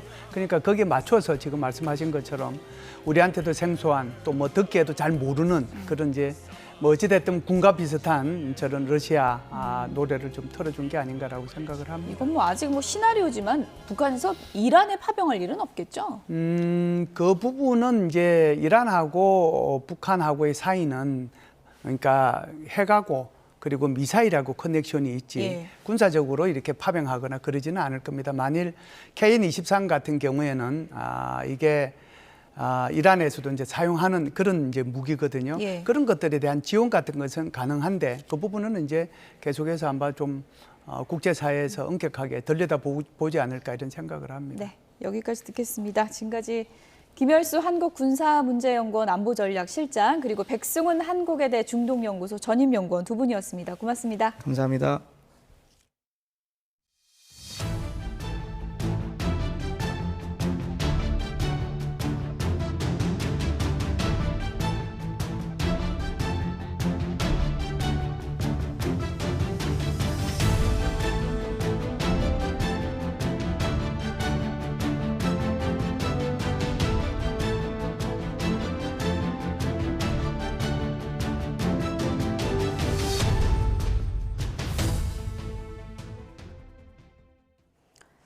네, 앞서 속보로 전해드렸죠. 정동영 통일부 장관의 구성 핵시설 발언과 관련해서 청와대가 정보 유출이 아니라는 입장을 재차 밝혔습니다. 다만 쿠팡 사태로 인해 한미 안보 합의 이행이 지연되는 건 사실이라면서 미국 측과 소통을 하고 있다고 설명을 했는데요. 청와대 연결해서 내용을 좀 들어보도록 하겠습니다. 홍민기 기자, 먼저 정 장관 발언에 대한 청와대 입장부터 소개해 주시죠. 네, 이재명 대통령의 베트남 방문을 수행 중인 미성락 국가안보실장은 현지 시각 어제 현지에 마련된 프레스센터에서 브리핑을 진행했습니다. 이 실장은 정동영 장관의 구성 핵시설 발언에 대해 미국으로부터 받은 정보를 유출한 것은 아니라고 확인했습니다. 미국이 알려준 기밀을 누설했음을 전제로 한 모든 주장과 행동은 잘못이라고 했던 이 대통령 SNS 글이 곧 우리 정부의 입장이라는 겁니다. 여러 경로로 공개된 출처를 통해 얻은 정보를 얘기한 거라고 정 장관이 반복적으로 설명하고 있다는 점도 강조했습니다. 그렇다면 미국이 이 발언을 문제 삼는 이유를 무엇이라고 보느냐는 질문엔 약간의 인식 차이가 있다며 미국은 자기들이 준 정보가 흘러간 것으로 생각하는 것 같다고 밝혔습니다. 위 실장은 이어 구성 발언으로 인한 현재 상황을 잘 정리하고 정상적인 협력 상태로 조속히 돌아가야 한다고 강조했습니다. 이 상황을 명확하게 밝히고 앞으로 나갈 길을 정리해 단기간에 수습하려 한다며 한미가 서로 출구를 찾으려 노력하고 있다면서도 우리 정부 입장이 미국에 정확히 전달되기까지는 다소 시간이 걸릴 것으로 예상했습니다. 특히 언론 보도가 나오고 정치권이 주목하면서 일이 복잡하게 된 건 사실이라며 밖에서 너무 많은 논란이 벌어지면 이러한 노력에 장애가 생길 수도 있다고 우려를 내비쳤습니다. 네, 쿠팡을 둘러싼 한미 간의 입장 차이가 안보 협의에 영향을 준다는 우려도 있었는데요. 이 부분에 대해서는 어떻게 설명을 했습니까? 네, 위성락 실장은 쿠팡 문제가 기업의 문제라는 점을 강조하면서도 결국 한미 간 안보 협의에 영향을 주고 있는 건 사실이라고 인정했습니다. 앞서 한미 양국은 지난해 11월 한국 핵잠수함 건조, 농축 핵연료 재처리 권한 확대 등 안보 분야 협상을 타결했지만 후속 협의는 지연되는 상황입니다. 위 실장은 쿠팡 문제와 안보 협의가 연결되는 것은 동맹관계 전체에 도움이 되지 않는다며 쿠팡 문제는 법적 절차대로, 안보 협의는 협의대로 진행돼야 한다고 강조했는데요. 미국 공화당 소속 의원 50여 명이 강경화 주미대사에게 쿠팡 등 미국 기업을 차별하지 말라는 항의성 서한을 보낸 데 대해선 해당 의원들과 접촉해 설명하고 이해시키려 노력하고 있다고 말했습니다. 구성 발언과 쿠팡 등 최근 사안들로 인해 한미 관계에 균열이 생긴 것 아니냐는 일각의 우려에 대해서도 반박했는데요. 한미 관계는 밀접한 만큼 다양한 현안들이 나타난다며 이상 기류가 누적돼 지금의 현상을 초래했다고 보는 건 과도한 해석이라고 선을 그었습니다. 지금까지 청와대에서 전해드렸습니다. 우원식 국회의장은 미 공화당 하원 의원들이 강경화 주미대사에게 쿠팡에 대한 차별적 규제를 중단해달라는 내용의 서한을 보낸 것과 관련해서 명백한 내정 간섭이라고 비판했습니다. 우 의장은 오늘 SBS 라디오에 출연해 의원들이 의견을 제시할 수는 있지만 그 나라의 법률이나 근본 기관을 건드려선 안 된다며 이같이 말했습니다. 또 쿠팡에도 대한민국에서 기업을 하고 돈을 벌면 법률을 지키고 정부 조치에 따라야 한다며 한국에서 돈은 마음대로 벌고 싶고 국민 정서는 무시하고 싶다는 것이냐고 목소리를 높였습니다. 쿠팡이 대규모 정보 유출 사태 이후 백악관을 포함한 미국 정관계를 상대로 집중적인 로비를 펼친 것으로 확인됐습니다. 벤스 부통령이 지난 1월 김민석 총리를 만났을 때 쿠팡 문제를 언급한 것도 이런 로비와 연관된 것은 아닌지 관심이 쏠리고 있습니다. 뉴욕에서 이승윤 특파원입니다. 로비 활동이 합법인 대신 누가 누구에게 왜 얼마를 썼는지 공개하게 돼 있는 미국 연방 상원의 로비 공개법 보고서. 쿠팡의 모회사 쿠팡 INC는 1분기 로비 자금으로 109만 달러, 우리 돈 16억 원을 지출했다고 신고했습니다. 쿠팡의 의뢰로 활동한 워싱턴 DC의 로비 업체는 7곳으로 6곳은 총 69만 5천 달러, 한 곳은 5천 달러 미만을 받았다고 신고했습니다. 쿠팡 INC의 지출 금액만 봐도 정보 유출 사태 이후 100만 달러 이상의 미국 정관계 상대 로비 자금 지출이 이루어진 것으로 풀이됩니다. 로비 대상엔 JD 벤스 미국 부통령은 물론 백악관 대통령 비서실과 미국 상하원, 국무부, 재무부, 상무부, 농무부, 중소기업청이 포함됐습니다. 앞서 쿠팡을 차별했다며 쿠팡에 미국 투자자들이 무역법 301조 조사를 요청한 이후 실제로 조사에 들어간 미 무역 대표부도 로비 대상 중 하나입니다. Our actions and the agreements we are forging with you, our trading partners, are disrupting a status quo that has become economically unworkable and politically unacceptable. 특히 벤스 부통령은 지난 1월 백악관에서 김민석 총리와 만났을 때 한국에서 쿠팡과 관련해 어떤 문제가 있는지 물어보기도 했습니다. 이 문제가 양국 사이에 오해를 부르지 않도록 관리해달라고 요청했는데 쿠팡 측의 로비를 받고서 이처럼 언급한 것인지는 불분명합니다. 로비 업체들은 한국 등 동맹국과 미국 간 경제적 관계 강화 노력에 관한 논의가 로비 목적이라고 설명해 사실상 한국 정부의 규제 움직임을 견제하기 위해 미국 정관기를 통한 전방위적인 압박에 나선 것으로 풀이됩니다. 뉴욕에서 YTN 이승윤입니다. 쿠팡의 김범석 의장을 동일인으로 지정해야 한다는 시민단체 주장에 대해서 공정거래법상 예외 조건 4가지를 모두 충족하고 있다며 반박했습니다. 쿠팡은 동일인 지정 제도가 국내 대기업 오너 일가의 사익 편취를 막기 위한 것인 만큼 미국에 상장된 쿠팡 INC 지배구조와는 무관하다고 밝혔습니다. 특히 미국 상장사 최고 경영자에게 동일인 지정 제도를 처음 적용할 경우 실효성 없이 부작용만 초래할 수 있다고 주장했습니다. 공정거래위원회는 쿠팡의 동일인 변경 여부와 기업 집단 범위를 막바지 검토 중이며 법적 시한은 다음 달 1일까지입니다. 내란 특검이 평양 무인기 침투 의혹과 관련해서 윤석열 전 대통령에게 징역 30년을 구형했습니다. 특검은 윤 전 대통령이 반국가, 반국민 범죄를 주도했다고 비판했습니다. 취재기자 연결해서 자세히 알아보겠습니다. 권준수 기자, 오늘 일반이적 혐의 결심 공판이 진행됐죠? 네, 서울중앙지방법원은 오늘 윤석열 전 대통령과 김용현 전 국방부 장관의 평양 무인기 의혹 관련 일반이적 혐의 결심 공판을 진행하고 있습니다. 국가기밀 등 사유로 비공개 재판이 이어지고 있는데요. 내란 특검은 윤 전 대통령이 계엄 선포를 위한 명분을 만들기 위해 평양 무인기 침투 작전을 지시했다며 징역 30년을 내려달라 재판부에 요청했다고 밝혔습니다. 특검은 국가안보에 대한 실질적인 위해가 발생하는 등 윤 전 대통령이 반국가, 반국민 범죄를 저질렀다고 지적했는데요. 함께 재판에 넘겨진 김 전 장관에 대해선 계엄의 모의부터 실행까지 공모했다며 징역 25년을 구형했습니다. 오늘 오후엔 윤 전 대통령과 김 전 장관 측의 최종 변론과 최후 진술이 잇따라 진행될 예정입니다. 네, 윤 전 대통령은 다음 주 체포방해 등 혐의 재판의 선고도 앞두고 있죠? 그렇습니다. 서울고등법원 내란전담재판부인 형사 1부는 오는 29일 오후 3시 윤 전 대통령의 특수공무집행방해 혐의 등 사건 선고 기일을 여는데요. 국민의 알 권리 등을 고려해 생중계를 허가했습니다. 이에 피고인석에 앉은 윤 전 대통령과 법정 내부 모습이 실시간으로 공개될 예정입니다. 윤 전 대통령은 1심에서 징역 5년을 선고받았는데 내란 특검은 항소심 결심 공판에서 징역 10년을 선고해달라고 재판부에 요청했습니다. 지금까지 사회부에서 YTN 권유수입니다. 경기 광명에 있는 농장에서 탈출한 사슴 7마리가 인근 야산에서 수색 중인 드론에 포착됐습니다. 광명시청과 소방당국은 사슴을 농장으로 천천히 유도한다는 계획인데요. 사회부 취재기자 연결해서 자세한 내용 알아보겠습니다. 조경원 기자, 이 탈출한 사슴들 어디서 발견됐습니까?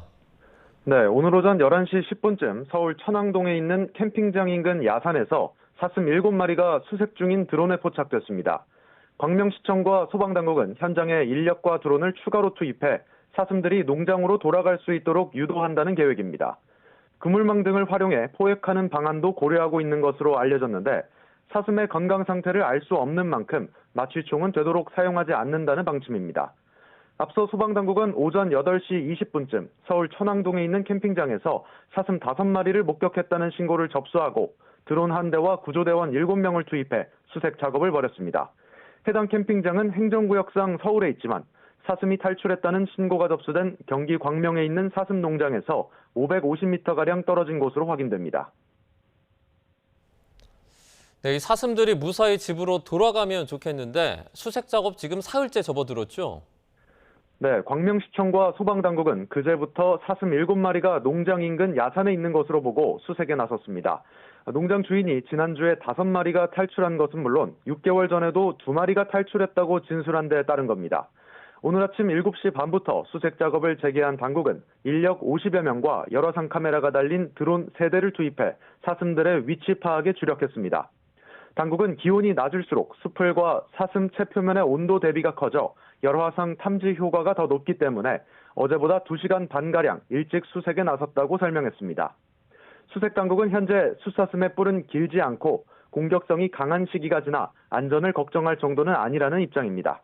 하지만 농가나 인명피해를 걱정하는 목소리가 여전한 만큼 사슴들을 서둘러 농장으로 돌려보내야 한다는 지적도 나옵니다. 지금까지 사회부에서 YTN 조경원입니다.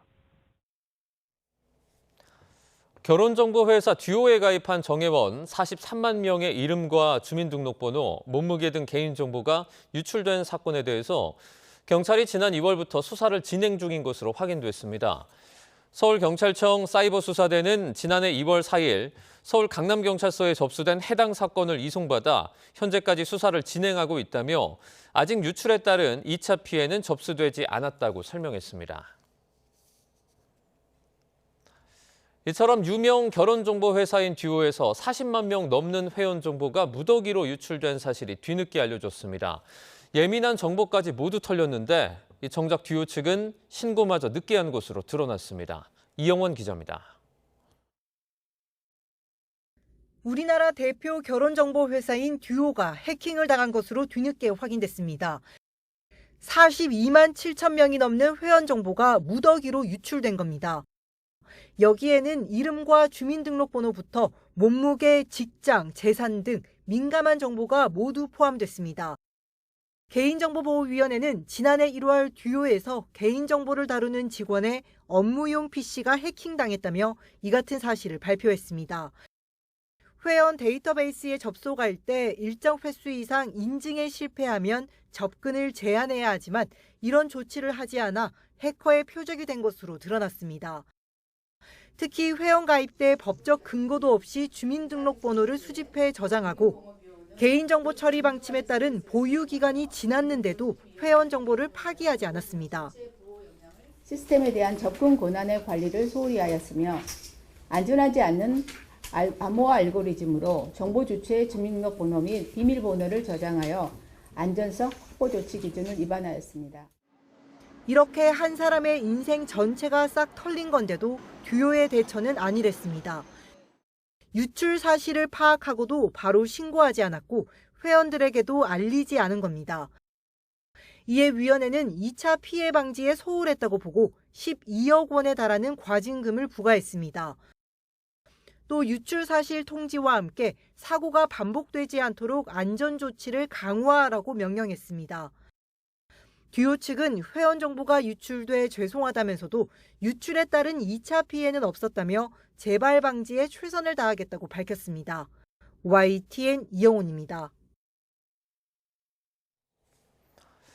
전남 여수에서 생후 4개월이 된 아들을 때리고 숨지게 한 30대 친모가 무기징역을 선고받았습니다.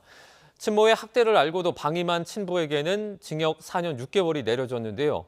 1심 선고 공판이 열린 법원 앞에는 숨진 아기를 추모하는 집회도 열렸습니다. 오선열 기자입니다. 아동 살해 등의 혐의를 받는 부부의 호송버스가 법원으로 들어옵니다. 시민들은 엄벌을 촉구하는 피켓을 들고 막아섭니다. 버스에서 내려 건물로 들어서는 부부에게 고성이 쏟아집니다. 지난해 10월 30대 친모 A씨의 학대로 숨진 4개월 아기의 사인은 출혈성 쇼크와 장기부전, 몸 곳곳에선 23개의 골절상과 뇌출혈이 발견됐습니다. A씨는 지난해 8월부터 19차례에 걸쳐 학대한 것으로 조사됐습니다. 광주지방법원 순천지원은 친모 A씨에게 아동학대 살해 혐의로 무기징역을 선고했습니다.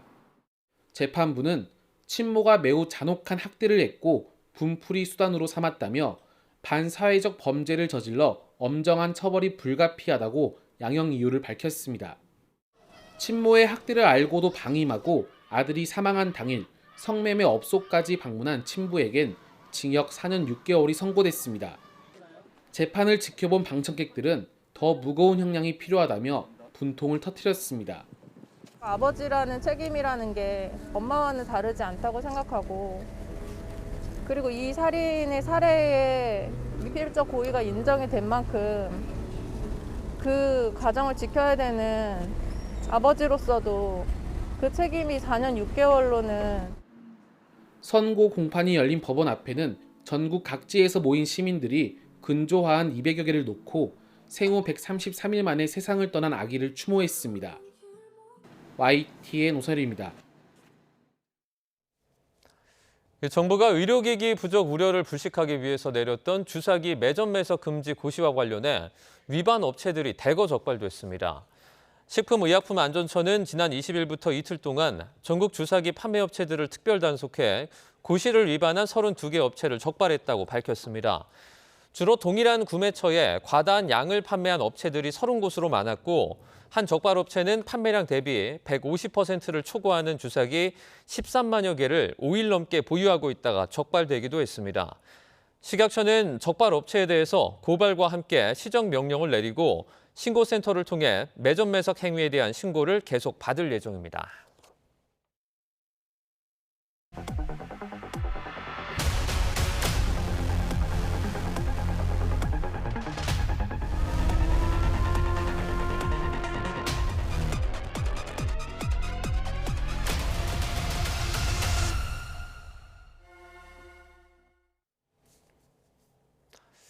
여전히 막힌 호르무즈 해협의 국제 유가는 급등세를 보이고, 이 정부가 4차 석유 최고 가격제를 시행했지만 전국 평균 경유 가격은 리터당 2,000원을 돌파했습니다. 중동 사태와 경제, 이인철 참 좋은 경제연구소장과 함께합니다. 어서 오세요. 자, 호르무즈 해협에서 이제 군사 충돌 우려가 고조되면서 국제 유가는 나흘째 지금 오르고 있습니다. 하루에 130척 넘게 지나가던 그 호르무즈 해협에 이제는 배 한 척 정도만 다니고 있는 그런 상황인데요. 앞으로도 유가 상승세는 조금 예상이 되는 부분인 것 같아요. 그렇습니다. 국제 유가가 지금 나흘째 올랐어요. 네. 이제 국제 이제 벤치마크 지수라고 할 수 있는 브렌트유는 배럴당 105달러입니다. 시간에 걸해서 지금 또 추가로 오르고 있어요. 브렌트유를 좀 보면 중동 전쟁 이전 70달러 아래. 그러나 중동 전쟁이 발발하면서 120달러까지 치솟았습니다. 네. 그런데 휴전, 종전 얘기가 나오니까 90달러까지 내려왔다가 다시 지금은 105달러예요. 그러니까 전쟁 이후 한 나흘 동안 16% 가까이 또 오른 겁니다. 그러니까 중간 지점에 있어요. 120달러보다는 한 15% 낮아 있는 상황이고 15달러 정도. 그런데 종전 협상 이후에 이제 다시 또 재차 오름세를 보이고 있는데 호르무즈 해협을 둘러싼 긴장감이 여전히 고조되고 있습니다. 트럼프 대통령 호르무즈 해협에 길에 설치하는 선박은 무조건 격침해라라고 지시를 내렸고요. 실제로 이란산 원유 싣고 가던 유조선 납포했어요. 여기에다가 항공모함 추가 배치했습니다. 네. 총 3척까지 늘어난 상황이고 이란은 역시 호르무즈 해협을 협상의 카드로 활용을 하면서 만약에 이제 미국의 해상 봉쇄가 풀리지 않는다면 협상장이 나타나지 않겠다라고 지금 추가 위협하면서 대응을 하고 있는데 이런 걸 감안하게 되면 사실은 증시도 그렇고요. 지금 국제 유가하고 환율하고 그동안 계속해서 어떤 금융시장의 가장 큰 변수였는데 네. 이게 조금 내려와야 되거든요. 고유가, 고환율, 고금리, 고물가 이게 좀 잠잠해지지 않으면 네. 금융시장의 불안성은 좀 넘어갈 수 있는데 앞서 얘기해 주셨습니다만 평상시에 한 130척 이상이 자유롭게 드나들었다면 안쪽에서는 이란이 또 바깥쪽에서는 미국이 네. 야 거기 지나만 가봐. 그럼 누가 감히 여기를 지나가겠습니까? 그래서 하루에 한 척 정도로 실제로 거의 통행량이 없다라는 겁니다. 호르무즈 해협의 긴장이 계속 이렇게 이어지고 있는 가운데 정부가 그 4차 최고 석유 가격제를 시행을 하지 않았습니까? 그런데 동결했어요. 국제유가가 사실 전쟁 초반이랑 비교했을 때는 조금 떨어지는 어떤 추세였는데 그러면 최고 가격제도 좀 아래에 설정해야 되는 거 아니냐 이런 분석들도 있었거든요. 정부의 고민이 녹아나는 부분이에요. 어제 오후 7시에 발표했어요. 네. 4차 가격제 해야 되는지 말아야 되는지 또 그리고 4차 가격제를 하게 되면 3차하고 어떻게 차별화될 건지에 대한 고민이 녹아나고 있는데 문제는 최고 가격에 정부가 장기간 개입하면서 나타나는 부작용입니다. 이게 1차로 시행한 게 3월 13일부터 시작을 했어요. 근데 2차 때만 가격이 올랐고요. 2차, 3차, 4차가 가격이 똑같습니다. 근데 그 사이에 무슨 일이 있었느냐? 가격 굉장히 많이 올랐거든요. 실시간으로 중동 전쟁이 격화되면서 2차 때부터는 사실상 누적된 인상분이 전혀 반영이 되지 않았다라는 겁니다. 네. 그 누적된 인상분이 휘발유의 경우는 120원이 넘고요. 경유는 600원이 넘습니다. 그래서 지금 그나마 이제 최근 들어서 국제유가 떨어졌잖아요. 네. 최근 하락분을 봤더니 휘발유는 한 100원 정도, 경유는 200원 정도 인하 요인이 있지만 그럼에도 불구하고 동결한 건 정부의 고민이 녹아납니다. 여기서 가격을 더 낮추면 소비가 오히려 더 늘어요. 그러다 보니까 이제 수급 불안과 물가 상승을 자극할 우려가 있고 반대로 여기서 그냥 가격을 묶으면 어떤 일이 발생하느냐. 물가는 잡히지만 체감 부담이 더 커진다라는 겁니다. 그래서 경유, 실질적인 가격 인상분 한 600억 원 정도 넘는 인상 요인이 지금 억눌러 놓은 상황이기 때문에 네네. 이게 굉장히 장기화된다라고 하면 정부는 이거 정유사의 손실을 세금으로 메꿔줘야 합니다. 그러다 보니까 아마 이제 이런 방식으로 오래 갈 수는 없고 언젠가는 좀 가격을 현실화하든가 아니면 세금으로 이제 보존해야 되는 상황입니다. 네, 이번에는 증시 얘기로 좀 넘어가 보겠습니다. 자, 이란 전쟁 속에서도 지금 코스피가 연달아서 최고치를 경신하자 대장으로 불리는 반도체주를 둘러싼 밈이 또다시 화제를 모으고 있습니다. 자, 먼저 영상으로 함께 보시죠. 유럽의 정복자 나폴레옹의 초상화에 이재용 삼성전자 회장의 얼굴이 보입니다. 말에는 삼성 로고까지 이렇게 찍혀 있죠. 이어서 다음 사진도 보겠습니다. 사고 물타고 기도하라는 제목 아래 최태원 SK 회장의 모습도 보이는데요. 아예 삼성과 하이닉스를 아멘과 합쳐서 삼맨, 하멘으로 부르는 신조어도 생겨났습니다. 이런 밈도 있습니다. 보시죠. 자, 두 쫀쿠 유행은 가도 삼성전자와 하이닉스가 한국 경제를 바친다는 사진. 그리고 오른쪽에 또 최고의 소개팅 룩을 소개하면서 하이닉스 점퍼를 보여주기도 하는데요. 올해 초에도 반도체주를 중심으로 어서타 밈이 유행을 했지만 2달 전 중동 전쟁과 고유가 그리고 시장 불안에 사그러들었습니다. 하지만 최근에 삼성전자와 SK하이닉스가 1분기 역대 최대 영업이익을 기록하면서 주가가 연일 최고가를 경신하자 투자 심리가 회복된 모양새인데요. 투자자들이 전쟁 충격이 점차 무뎌지는 상황에서 일각에서는 과열된 투자 심리는 경계해야 한다라는 목소리도 나옵니다. 자, 지금 사상 최고치 경신한 이후에 차익 실현 매물들이 쏟아져 나오고 있는 것 같은데 코스피는 좀 어떻게 전망하고 계십니까? 일단 그 반도체는 중동 전쟁의 영향을 받지 않고 있어요. 수출도 그렇고요, 주가도 그렇고요, 실적 전망도 애널리스트의 전망치를 웃돌고 있는 상황이에요. 실제로 금 1g하고 디램 1g하고 가격이 어떤 게 더 비쌀까요? 디램 1g 가격이 더 비쌉니다. 그러니까 품귀 현상이에요. 삼성전자는 이제 전반적인 매출 비중에서 디램의 이제 매출이 굉장히 높은 반면에 SK하이닉스는 HBM, 고부가가치 메모리, AI용 고부가가치 메모리 이제 매출 비중이 높다 보니까 장사 누가 더 잘했느냐를 보면 물량은 삼성전자가 많이 팔았어요. 네. 뭐 57조 영업이익을 냈으니까. 그런데 실속 있는 장사는 누가 더 잘했느냐? SK하이닉스가 더 잘했어요. 왜냐? 37조 원의 영업이익을 냈지만 영업이익률, 마진, 정말 얼마나 장사를 잘했는지 보이는 영업이익률을 보면 삼성전자의 영업이익률은 43%. 네. 그런데 SK하이닉스의 영업이익률은 72%예요. 차이가 많이 나네요. 많이 나죠. 네. 왜냐하면 이제 구조적인 문제가 좀 있어요. 삼성은 반도체만이 아니라 거기에는 휴대폰도 있고 통신 사업도 있고 뭐 여러 가지 전장 사업부터 시작을 해서 있기 때문에 이제 영업이익률의 차이는 있지만 그럼에도 불구하고 좀 반도체만 놓고 보더라도 SK하이닉스가 전 세계 1위예요. 엔비디아도 지난해 말 한 영업이익률이 한 65%, 대만 반도체, 대만의 TSMC가 한 58%예요. 그러니까 전 세계 기업들 가운데 1분기 기준 영업이익률 1위를 기록하고 있는데요. 이게 공장을 가동하지 않고 이제 패밀리스라고 하죠. 엔비디아처럼 설계 도면만 주고서 다른 곳에 위탁해서 부품을 사다가 조립하는 것은 가능해요. 네. 왜냐하면 엔비디아의 영업이익률도 과거에는 80%가 넘었으니까. 그런데 지금 65%까지 뚝 떨어져 있는데 이게 SK하이닉스는 그게 아니에요. 공장 가동해야 돼. 거기 장비 투자해야 되고 인력 투자해야 돼. 그런 것 감안하고 72%의 영업이익 냈다는 건 정말로 전후무한 기록이에요. 이런 기록이 아마 또 나타날까라는 생각을 할 정도로 반도체는 좋은데 그러다 보니 지금 삼성은 뭐 22만 원대, SK하이닉스는 120만 원대 이제 기록을 가다 보니까 외국계 증권사들이 뒤늦게 이런 삼성과 SK 실적을 확인하고 난 다음에 정말 뭐 K 증시 더 간다라고 이제 부르짖고 있는 상황이거든요. 네네. 지금까지 연초 대비 코스피 상승률은 50%가 넘습니다. 연초에 4,200에서 출발한 코스피 지금 오늘 약보합세를 보이고 있지만 6,400이에요. 어제도 아시아 증시 다 빠졌어요. 홍콩 증시 빠졌고요. 대만 그리고 일본, 중국 증시가 다 빠졌는데 우리 증시만 오르면 계속 새로운 역사를 써내려가는 거예요. 물론 오늘은 사흘 연속 사상 최고치에 대한 차익 매물로 인해서 반도체주들이 약세를 보이고는 있습니다만 어쨌든 가장 큰 이면에는 뭐가 있느냐? 반도체 슈퍼사이클. 그리고 유동성, 여기다가 정부의 정책 기대감, 밸력 기대감이 녹아나고 있기 때문에 물론 전쟁 변수입니다. 국제유가 세 자릿수 넘게 올라왔어요. 네. 국제유가 오르는 거 변수고요. 환율도 지금 달러가 강세로 가면 환율은 약세입니다. 오늘도 1,480원 내외에서 움직이고 있기 때문에 이게 부담 요인이긴 하지만 그래도 시장에서는 8분 응선은 넘었다.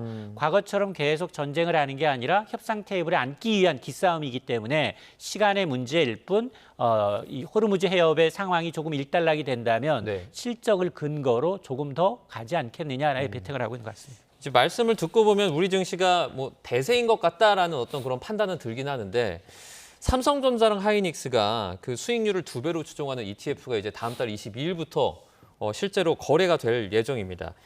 수익과 손실 모두 이제 배수로 움직이잖아요. 그만큼 수익도 많이 낼 수 있지만 뭐 잃을 확률도 높은 거죠. 맞습니다. 이게 포모를 더 자극할 것 같아요. 저는 삼성전자 샀는데 보유하지 않고 계속 사고 팔아서 이 수익률이 별로 안 됩니다 하시는 분들이 너무 많아요. 그런데 지금 이거는 2배예요. 삼성전자 수익의 2배를 추가하는 곧버스. 그러니까 레버리지 2배 레버리지와 이제 하락의 2배를 추정하는 ETF 상품이 출시가 되는데 그렇지 않아도 이 ETF 시장이 급성장했어요. 과거에는 한 개 종목이 아니라 반도체 업종군들 종목 전체를 한 20, 30개를 포함해서 지수를 산정했다면 5월 22일부터는 삼성전자, SK하이닉스 단일 종목을 추구하는 이런 이제 레버리지 상품이 이제 선보이게 되는데 타겟이 뭐냐? 개인 투자자들의 이 한탕 심리를 정조준한 거예요. 왜냐? 그동안 미국 증시에는 2배 레버리지가 있어요. 미국 증시, 홍콩 증시에는 있는데 계속해서 이제 높은 수익률을 추구하는 투자자들이 빠져나갔어요. 그것 때문에 이제 근데 문제는 뭐냐? 이게 주가 5% 오르면 수익은 10%가 맞습니다. 근데 반대로 5%가 떨어졌어요. 손실도 10% 날 수 있다라는 얘기이기 때문에 양나라 검이다. 상승장에선 수익을 극대화할 수 있지만 변동성 장세는 손실폭이 2배로 커질 수 있고 특히 이 상품 투자를 원하시면 금융투자 교육을 받으셔야 합니다. 이건 파생 금융상품이에요. 위험 상품이기 때문에 반드시 의무 교육을 받으시고 난 다음에 투자가 가능합니다. 이런 가운데 삼성전자 파업 이슈가 조금 있습니다. 지금 삼성전자 노조 같은 경우에는 영업이익의 15% 성과급으로 달라는 등의 요구를 하고 있는데 구체적으로 어떤 식으로 의견이 갈리는 겁니까? 맞습니다. 지금도 보면 이제 삼성은 이제 PI 제도라고 해서 부문별로 인센티브 제도가 있어요. 네네. 연봉 이외에 최대 50%까지 성과금을 지급할 수 있는데 그런데 이제 올해 예상되는 영업이익이 얼마? 무려 300조 원이에요. 영업이익의 15%를 달라 45조 원을 쏘라는 얘기입니다. 물론 SK하이닉스도 영업이익의 10%이기 때문에 상당한 수준이긴 하지만 어제 이 평택 캠퍼스 앞에서 임직원의 3분의 1에 해당하는 4만여 명의 노조원이 성과급 제도 개편을 요구하면서 5월 총파업 선언을 좀 하는 상황인데 이게 과거 소규모 파업과는 좀 달라졌어요. 전체가 참여해요. 근데 저는 공장 가동이 멈추지는 않을 것으로 보입니다. 왜냐하면 이게 24시간 돌아가야 되고 대부분 자동화되어 있기 때문에 그럼에도 불구하고 삼성전자의 주주부를 보면 절반이 외국인이에요. 심리로 갑니다. 이렇게 대규모 첫 파업에 나선다면 아마 이제 주가에 영향을 받을 수밖에 없고요. 지금 수출과 이제 전반적인 상황이 이제 반도체 기된 상황이기 때문에 아마 저는 굉장히 이 주주들에 대한 재산권 침해와 맞물려서 과도한 요구에 대한 비난 여론도 많다고 봅니다. 네, 알겠습니다. 중동 사태와 경제 여기까지 듣겠습니다. 이인철 참 좋은 경제연구소장과 함께했습니다. 고맙습니다.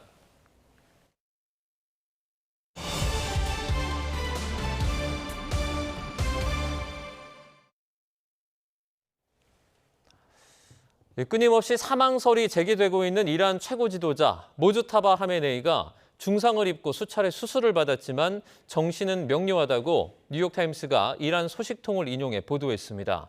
하지만 모주타바가 접근을 철저히 통제하고 은신해 치료 중인 상황에서 현재 이란의 주요 의사결정은 군부 강경파가 주도하고 있는 것으로 전해졌습니다. 박영진 기자입니다. 지난 3월 이란의 최고 지도자로 임명됐지만 공식 석상에 모습을 드러내지 않으면서 여전히 베일에 쌓여있는 모주타바 하메네이.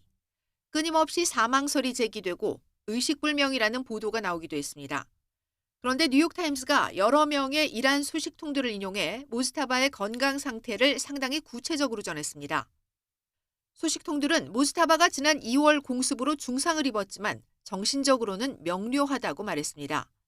한쪽 다리에 3차례 수술을 받고 현재 의족을 기다리고 있으며 수술을 받은 한쪽 손은 서서히 기능을 회복 중이라고 전했습니다.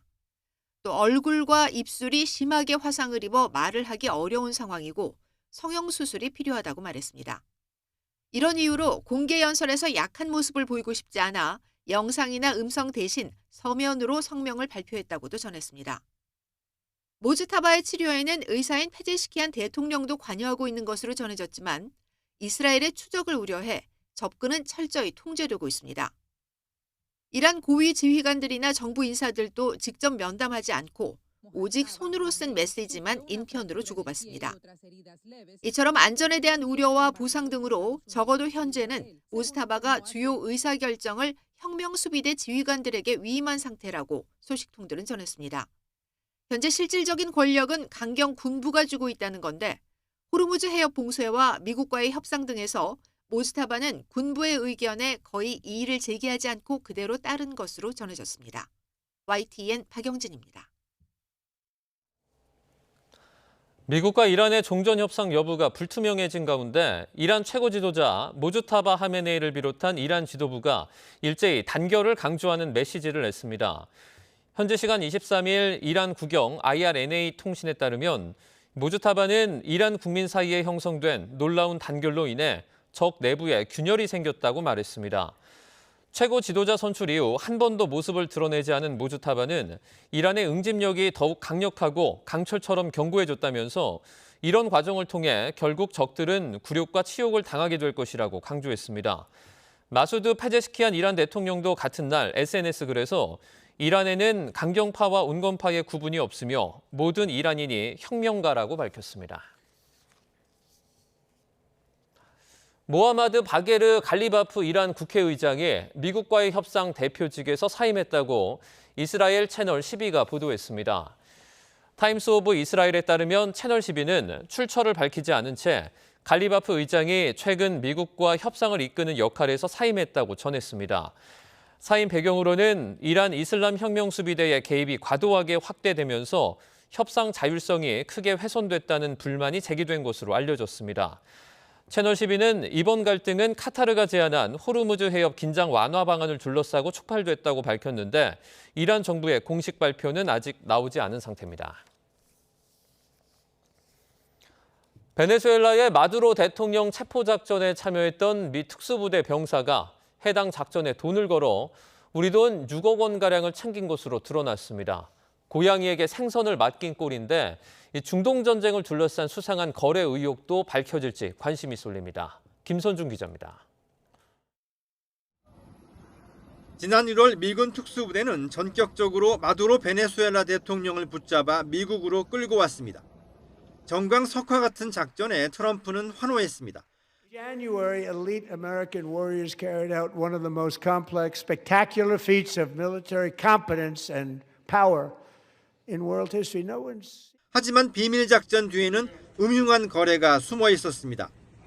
뉴욕 연방검찰은 체포 작전에 참여했던 미군 특수부대 군인을 이른바 예측 시장에서 돈을 챙긴 혐의로 재판에 넘겼습니다. 38살의 미 특수부대 소속의 반다이크 상사는 예측 사이트인 폴리마켓에서 마두로 체포 작전에 돈을 걸어 40만 달러, 우리 돈 6억 원가량을 챙긴 것으로 드러났습니다. 지난해 12월부터 체포작전 계획은 물론 실행까지 참여한 반다이크 상사는 폴리마켓에서 13번이나 돈을 걸었습니다. 모두 베네수엘라 정권 붕괴나 마두로 대통령 체포와 관련된 내기였습니다. 앞서 작전에 열광했던 트럼프는 이번에는 자신은 몰랐다고 슬쩍 물러섰습니다. Are you concerned that federal employees are betting on these prediction markets and potentially getting rich? Well, I don't know about it, but was he betting that they would get him or they wouldn't get him? 하지만 빙산의 일각이라는 지적이 많습니다. 당장 중동 전쟁과 관련해서도 예측 시장에서 수상한 거래 의혹은 계속되고 있습니다. 백악관이 직원들에게 예측 시장 거래 금지까지 지시했지만 중동 전쟁으로 큰 돈을 챙기는 일이 빈번하게 일어나면서 내부자 거래 논란은 갈수록 커지고 있습니다. YTN 김선중입니다. 중동 전쟁의 여파로 트럼프 미국 대통령의 국정 수행에 대한 평균적인 반대 여론이 집권 2기 최고치로 올랐습니다. 뉴욕타임스가 각종 여론조사 결과를 평균한 집계에 따르면 트럼프 대통령에 대한 부정적인 여론은 58%를 기록했습니다. 긍정적인 여론은 39%였습니다. 경제정책과 관련해선 34%만 트럼프 행정부를 지지했고 인플레이션 대책에 대한 지지율은 28%에 그쳤습니다. 미군이 이란 정규군을 사실상 괴멸시켰지만 정작 전쟁은 끝날 기미를 보이지 않는 승리의 역설이 나타나고 있습니다. 겉으로만 평화를 말하는 기만적인 휴전이 지속되면서 분쟁이 아예 일상이 되어버릴 위험이 커지고 있습니다. 양희력 기자입니다. 미국은 지난 2월 시작된 장대한 분노 작전으로 이란의 정규 해군 전력 97%를 파괴했다고 밝혔습니다. 트럼프 대통령이 연일 역사적 전멸을 선언하며 휴전 연장을 발표한 근거입니다. And this time they mean business. And it's only because of the great job that our military did is the reason they mean business. They want to settle and we're going to get it done, I hope. 하지만 현장의 현실은 군사적 완승이 전략적 패착으로 이어지는 승리의 역설 그 자체입니다. 먼저 무너졌다던 이란 해군력의 비대칭 반격이 거셉니다. 트럼프 대통령의 휴전 발표 직후 이란 혁명 수비대는 상선들을 공격하고 납포하면서 세계 에너지 동맥을 여전히 흔들고 있습니다. 호르무즈 해협에는 미국과 이란 양측의 허가를 모두 받아야 하는 이중 허가제가 고착화됐습니다. 어느 한쪽의 허가만으로는 안전을 보장받을 수 없는 기묘한 통제권의 공생입니다. The Strait of Hormuz will only open, if you will, if Iran wants it to. There's no military solution to this. There's no forcing it open because the asymmetries of the conflict are just so clear and so well known. 전문가들은 이런 불안정한 대치가 하나의 일상으로 굳어지는 상황을 가장 우려합니다. 협상의 동력은 사라진 채 위기가 일상이 되면서 공전의 기회마저 상실될 수 있다는 겁니다. 여기에 이란은 유가 폭등을 무기로 미국보다 더 오래 버티겠다며 배수의 진까지 쳤습니다. تیم مذاکره کنندگی ما وارد یک مرحله از مذاکرات شد. 군사적으로는 이겼지만 전략적으로는 퇴로를 찾지 못하는 미국의 고심이 깊어지고 있습니다. 허울뿐인 휴전이 일상이 된 지금 압도적 무력은 오히려 종전을 가로막는 역설적인 족쇄가 되고 있습니다. YTN 양일혁입니다. 6.3 지방선거 이제 꼭 40일 남았습니다. 인천 계양을과 연수갑 공천 문제를 교통정리한 민주당의 정청래 지도부가 인천을 찾아서 후보 지원 사격에 나섰습니다. 국민의힘에서는 장동혁 대표 사퇴 압박이 거세지고 있는데요. 장 대표가 오늘 입장을 밝혔습니다. 국회 취재기자 연결돼 있습니다. 황보혜경 기자. 네, 국회입니다. 네, 정청래 대표가 요즘에 후보 지원에 바쁜데 오늘은 인천을 찾았죠? 네, 홍길동처럼 전국을 다니고 있다고 말한 정청래 대표, 오늘은 인천에서 후보들 총력 지원에 나섰습니다. 어제 인천 계양을의 김남준 전 청와대 대변인, 연수갑의 송영길 전 대표를 전략 공천한 지 하루 만입니다. 이어 정지열 인천 연수구청장 후보 사무실에서 현장 최고위원회의를 주재했는데요. 이 자리엔 인천시장 박찬대 후보도 참석했습니다. 보궐선거 출마자들에게 직접 당의 상징 파란색 점퍼를 입히며 한 명 한 명 강점을 부각했습니다. 송영길 후보는 민주당의 상징이자 필승카드라고 했고, 김남준 후보에겐 이재명 대통령이 있기까지 김남준의 공로가 어찌 작다고 할 수 있겠느냐고 치켜세웠습니다. 민주당은 다음 주부터 전략공관위를 거의 매일 열어 공천 작업에 속도를 내겠다는 방침입니다. 남은 수도권 재보궐선거 지역은 경기 평택을과 안산갑, 하남갑으로 김용남 전 의원과 김남국 당 대변인, 이광재 전 강원지사 등이 후보군으로 거론됩니다. 부산 북갑에는 오늘 순방을 마치고 귀국하는 하정우 청와대 AI 미래기획수석 차출이 굳어지는 분위기입니다. 김용전 민주연구원 부원장의 공천 여부도 관심인데요. 당 핵심 인사는 YTN에 재보궐선거 전반을 종합적으로 판단하고 있다며 남은 공천 발표 과정에서 자연스럽게 드러날 거라고 밝혀 사실상 배제 가능성을 시사했습니다. 조국혁신당 조국 대표는 평택에서 지역 어르신들을 만나 의견을 청취하고 교통 공약을 발표했고요. 진보당 김재현 상임대표도 평택지원특별법의 시효 연장을 촉구하는 기자회견을 여는 등 다자구도인 평택을 유권자들의 표심 잡기 경쟁도 치열합니다.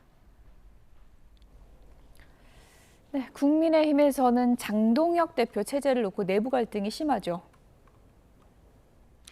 네, 국민의힘은 대여 공세 수위를 끌어올리며 내부 불만을 진화하려는 모습입니다. 송원석 원내대표는 아침 회의에서 김경수, 전재수, 송영길 등 민주당 후보들을 언급하며 범죄자 올드보이들의 귀환이라고 깎아내렸습니다. 그러니 2심까지 유죄 판결을 받은 김용전 부원장도 공천장을 달라고 떼쓰는 거라며 민주당에선 범죄 전과가 훈장이냐고 비판했습니다. 다만 장동혁 대표를 둘러싼 내부 반발 기류는 좀처럼 가라앉지 않고 있습니다. 어제 발표된 전국 지표조사에서 창당 이후 최저치인 지지율 15%를 기록한 가운데 당 내부에선 대표직을 사퇴하거나 이선으로 물러나야 한다, 차라리 활동을 줄이는 게 선거에 도움이 된다는 등 자주 섞인 목소리가 터져나오고 있습니다. 배현진 의원은 장 대표가 후보자 교체를 언급하며 엄포를 놓고 있다며 가장이 일이 안 풀리니 자식들한테 행패 부리는 모양새라고 직격했습니다. 이런 가운데 장 대표는 예정에 없던 기자회견을 열고 입장을 밝혔습니다. 지지율 하락의 원인으로 내부의 여러 갈등으로 힘이 하나로 모이지 못하고 있는 점을 지목했고요. 사퇴 요구에 대해서도 입을 열었습니다. 직접 들어보시죠. 지방선거 40일을 앞둔 시점에 당대표에서 물러나는 것이 진정 지방선거 승리에 도움이 되는 것인지 여러 고민을 하겠습니다. 사실상 사퇴 거부 의사를 밝힌 거로 풀이됩니다. 장 대표는 방미 일정 중 만난 미 국무부 인사가 차관보가 아니라 차관보급인 30대 비서실장이었다는 점에 대해서도 해명했습니다. 직급을 정확히 밝히면 인물이 특정되기 때문에 차관보급이라고 표기하는 과정에서 실무상 착오가 있었다며 국무부 측에 정보를 공개해도 되는지 문의를 해둔 상태라고 덧붙였습니다.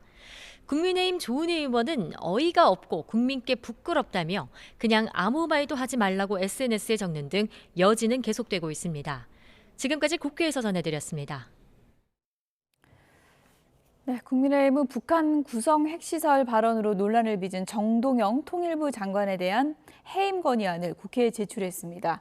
국무위원 해임 건의안은 본회의에 보고된 뒤 72시간 안에 표결에 붙여야 하는데 이르면 오는 28일 예정된 본회의에서 표결이 이루어질 것으로 보입니다. 가결에는 재적의원의 과반수 찬성이 필요한데 곽규택 원내수석 대변인은 다수당에 막히더라도 국무위원회 본분을 망각한 데 대해서 정치적인 판단을 받아야 한다고 주장했습니다. 이재명 대통령은 살지 않고 투자용으로 주택을 사서 오래 투자했다는 이유만으로 더구나 고가 주택에 양도소득세를 깎아주는 건 주거보호 정책이 아니라 주택 투기 권장 정책이라고 비판을 했습니다. 이 대통령은 오늘 SNS에 비거주 1주택자의 장기 보유 특별공제가 폐지되면 실거주 강화로 거래가 위축되고 전월세 매물도 줄 거란 취지의 기사를 공유하며 이같이 적었습니다. 이어 살지도 않을 집에 오래 투기했다고 세금을 깎아주는 비정상을 정상화하는 게 세금 폭탄이냐며 1주택자를 보호하려면 실거주 기간에 대한 양도세 감면이 필요하다 이렇게 덧붙였습니다. 네, 이재명 대통령은 또 3년 전 대장동 개발 의혹 보도로 한국신문상을 받았던 기사에 대해서 팩트 발굴이 아닌 엄청난 조작을 했다고 지적했습니다. 이 대통령은 SNS에 대장동 녹취록에 있지도 않은 그분 이재명을 창조해 보도함으로써 지난 대선에서 민주당 대선 후보를 낙선시켰다며 이같이 적었습니다. 또 이로 인해 나라는 후퇴하고 국민이 엄청난 고통을 겪었다며 이제라도 수상을 취소하거나 반납하고 사과와 정정 보도를 하는 게 마땅하지 않겠느냐고 강조했습니다. 오늘도 맑고 따뜻한 봄 날씨가 이어지고 있습니다. 현재 서울 기온은 22.5도로 어제 같은 시각보다 조금 높고요. 앞으로 기온은 4도 정도 더 올라서 활동량이 많다면 다소 덥게도 느껴질 수 있겠습니다. 다만 해가 지면 기온이 빠르게 떨어지니까요. 옷차림에 유의해 주시기 바랍니다. 오늘도 전국적으로 맑은 하늘이 드러나 있지만 대기는 점점 더 메말라 가고 있습니다. 현재 오늘 오전 10시를 기해 중부와 경북, 전북 일부 지역으로 건조특보가 확대됐는데요. 고온 건조한 날씨 속 산불 등 대형 화재 사고 위험성이 크겠습니다. 불씨 관리 철저히 해주셔야겠습니다. 오늘 서쪽 지방은 서울 26도, 전주는 25도로 평년 수준을 3에서 7도가량 웃돌겠습니다. 반면 동풍의 영향을 받는 동해안 지역은 강릉이 18도에 머무는 등 비교적 선선하겠습니다. 이번 주말 동안에도 맑고 따뜻한 봄 날씨가 이어지겠고요. 다음 주 월요일 밤부터 화요일 오전 사이에는 중부지방에 비가 내릴 전망입니다. 오늘 낮 동안 강한 볕이 내리쬐면서 전국적으로 자외선 지수가 높음에서 매우 높음 수준까지 치솟아있습니다. 외출 시 자외선 차단에 유의하시기 바랍니다. 지금까지 YTN 윤수빈입니다. 뉴스나우 오늘 순서는 여기서 마치겠습니다. 시청해주신 여러분 고맙습니다.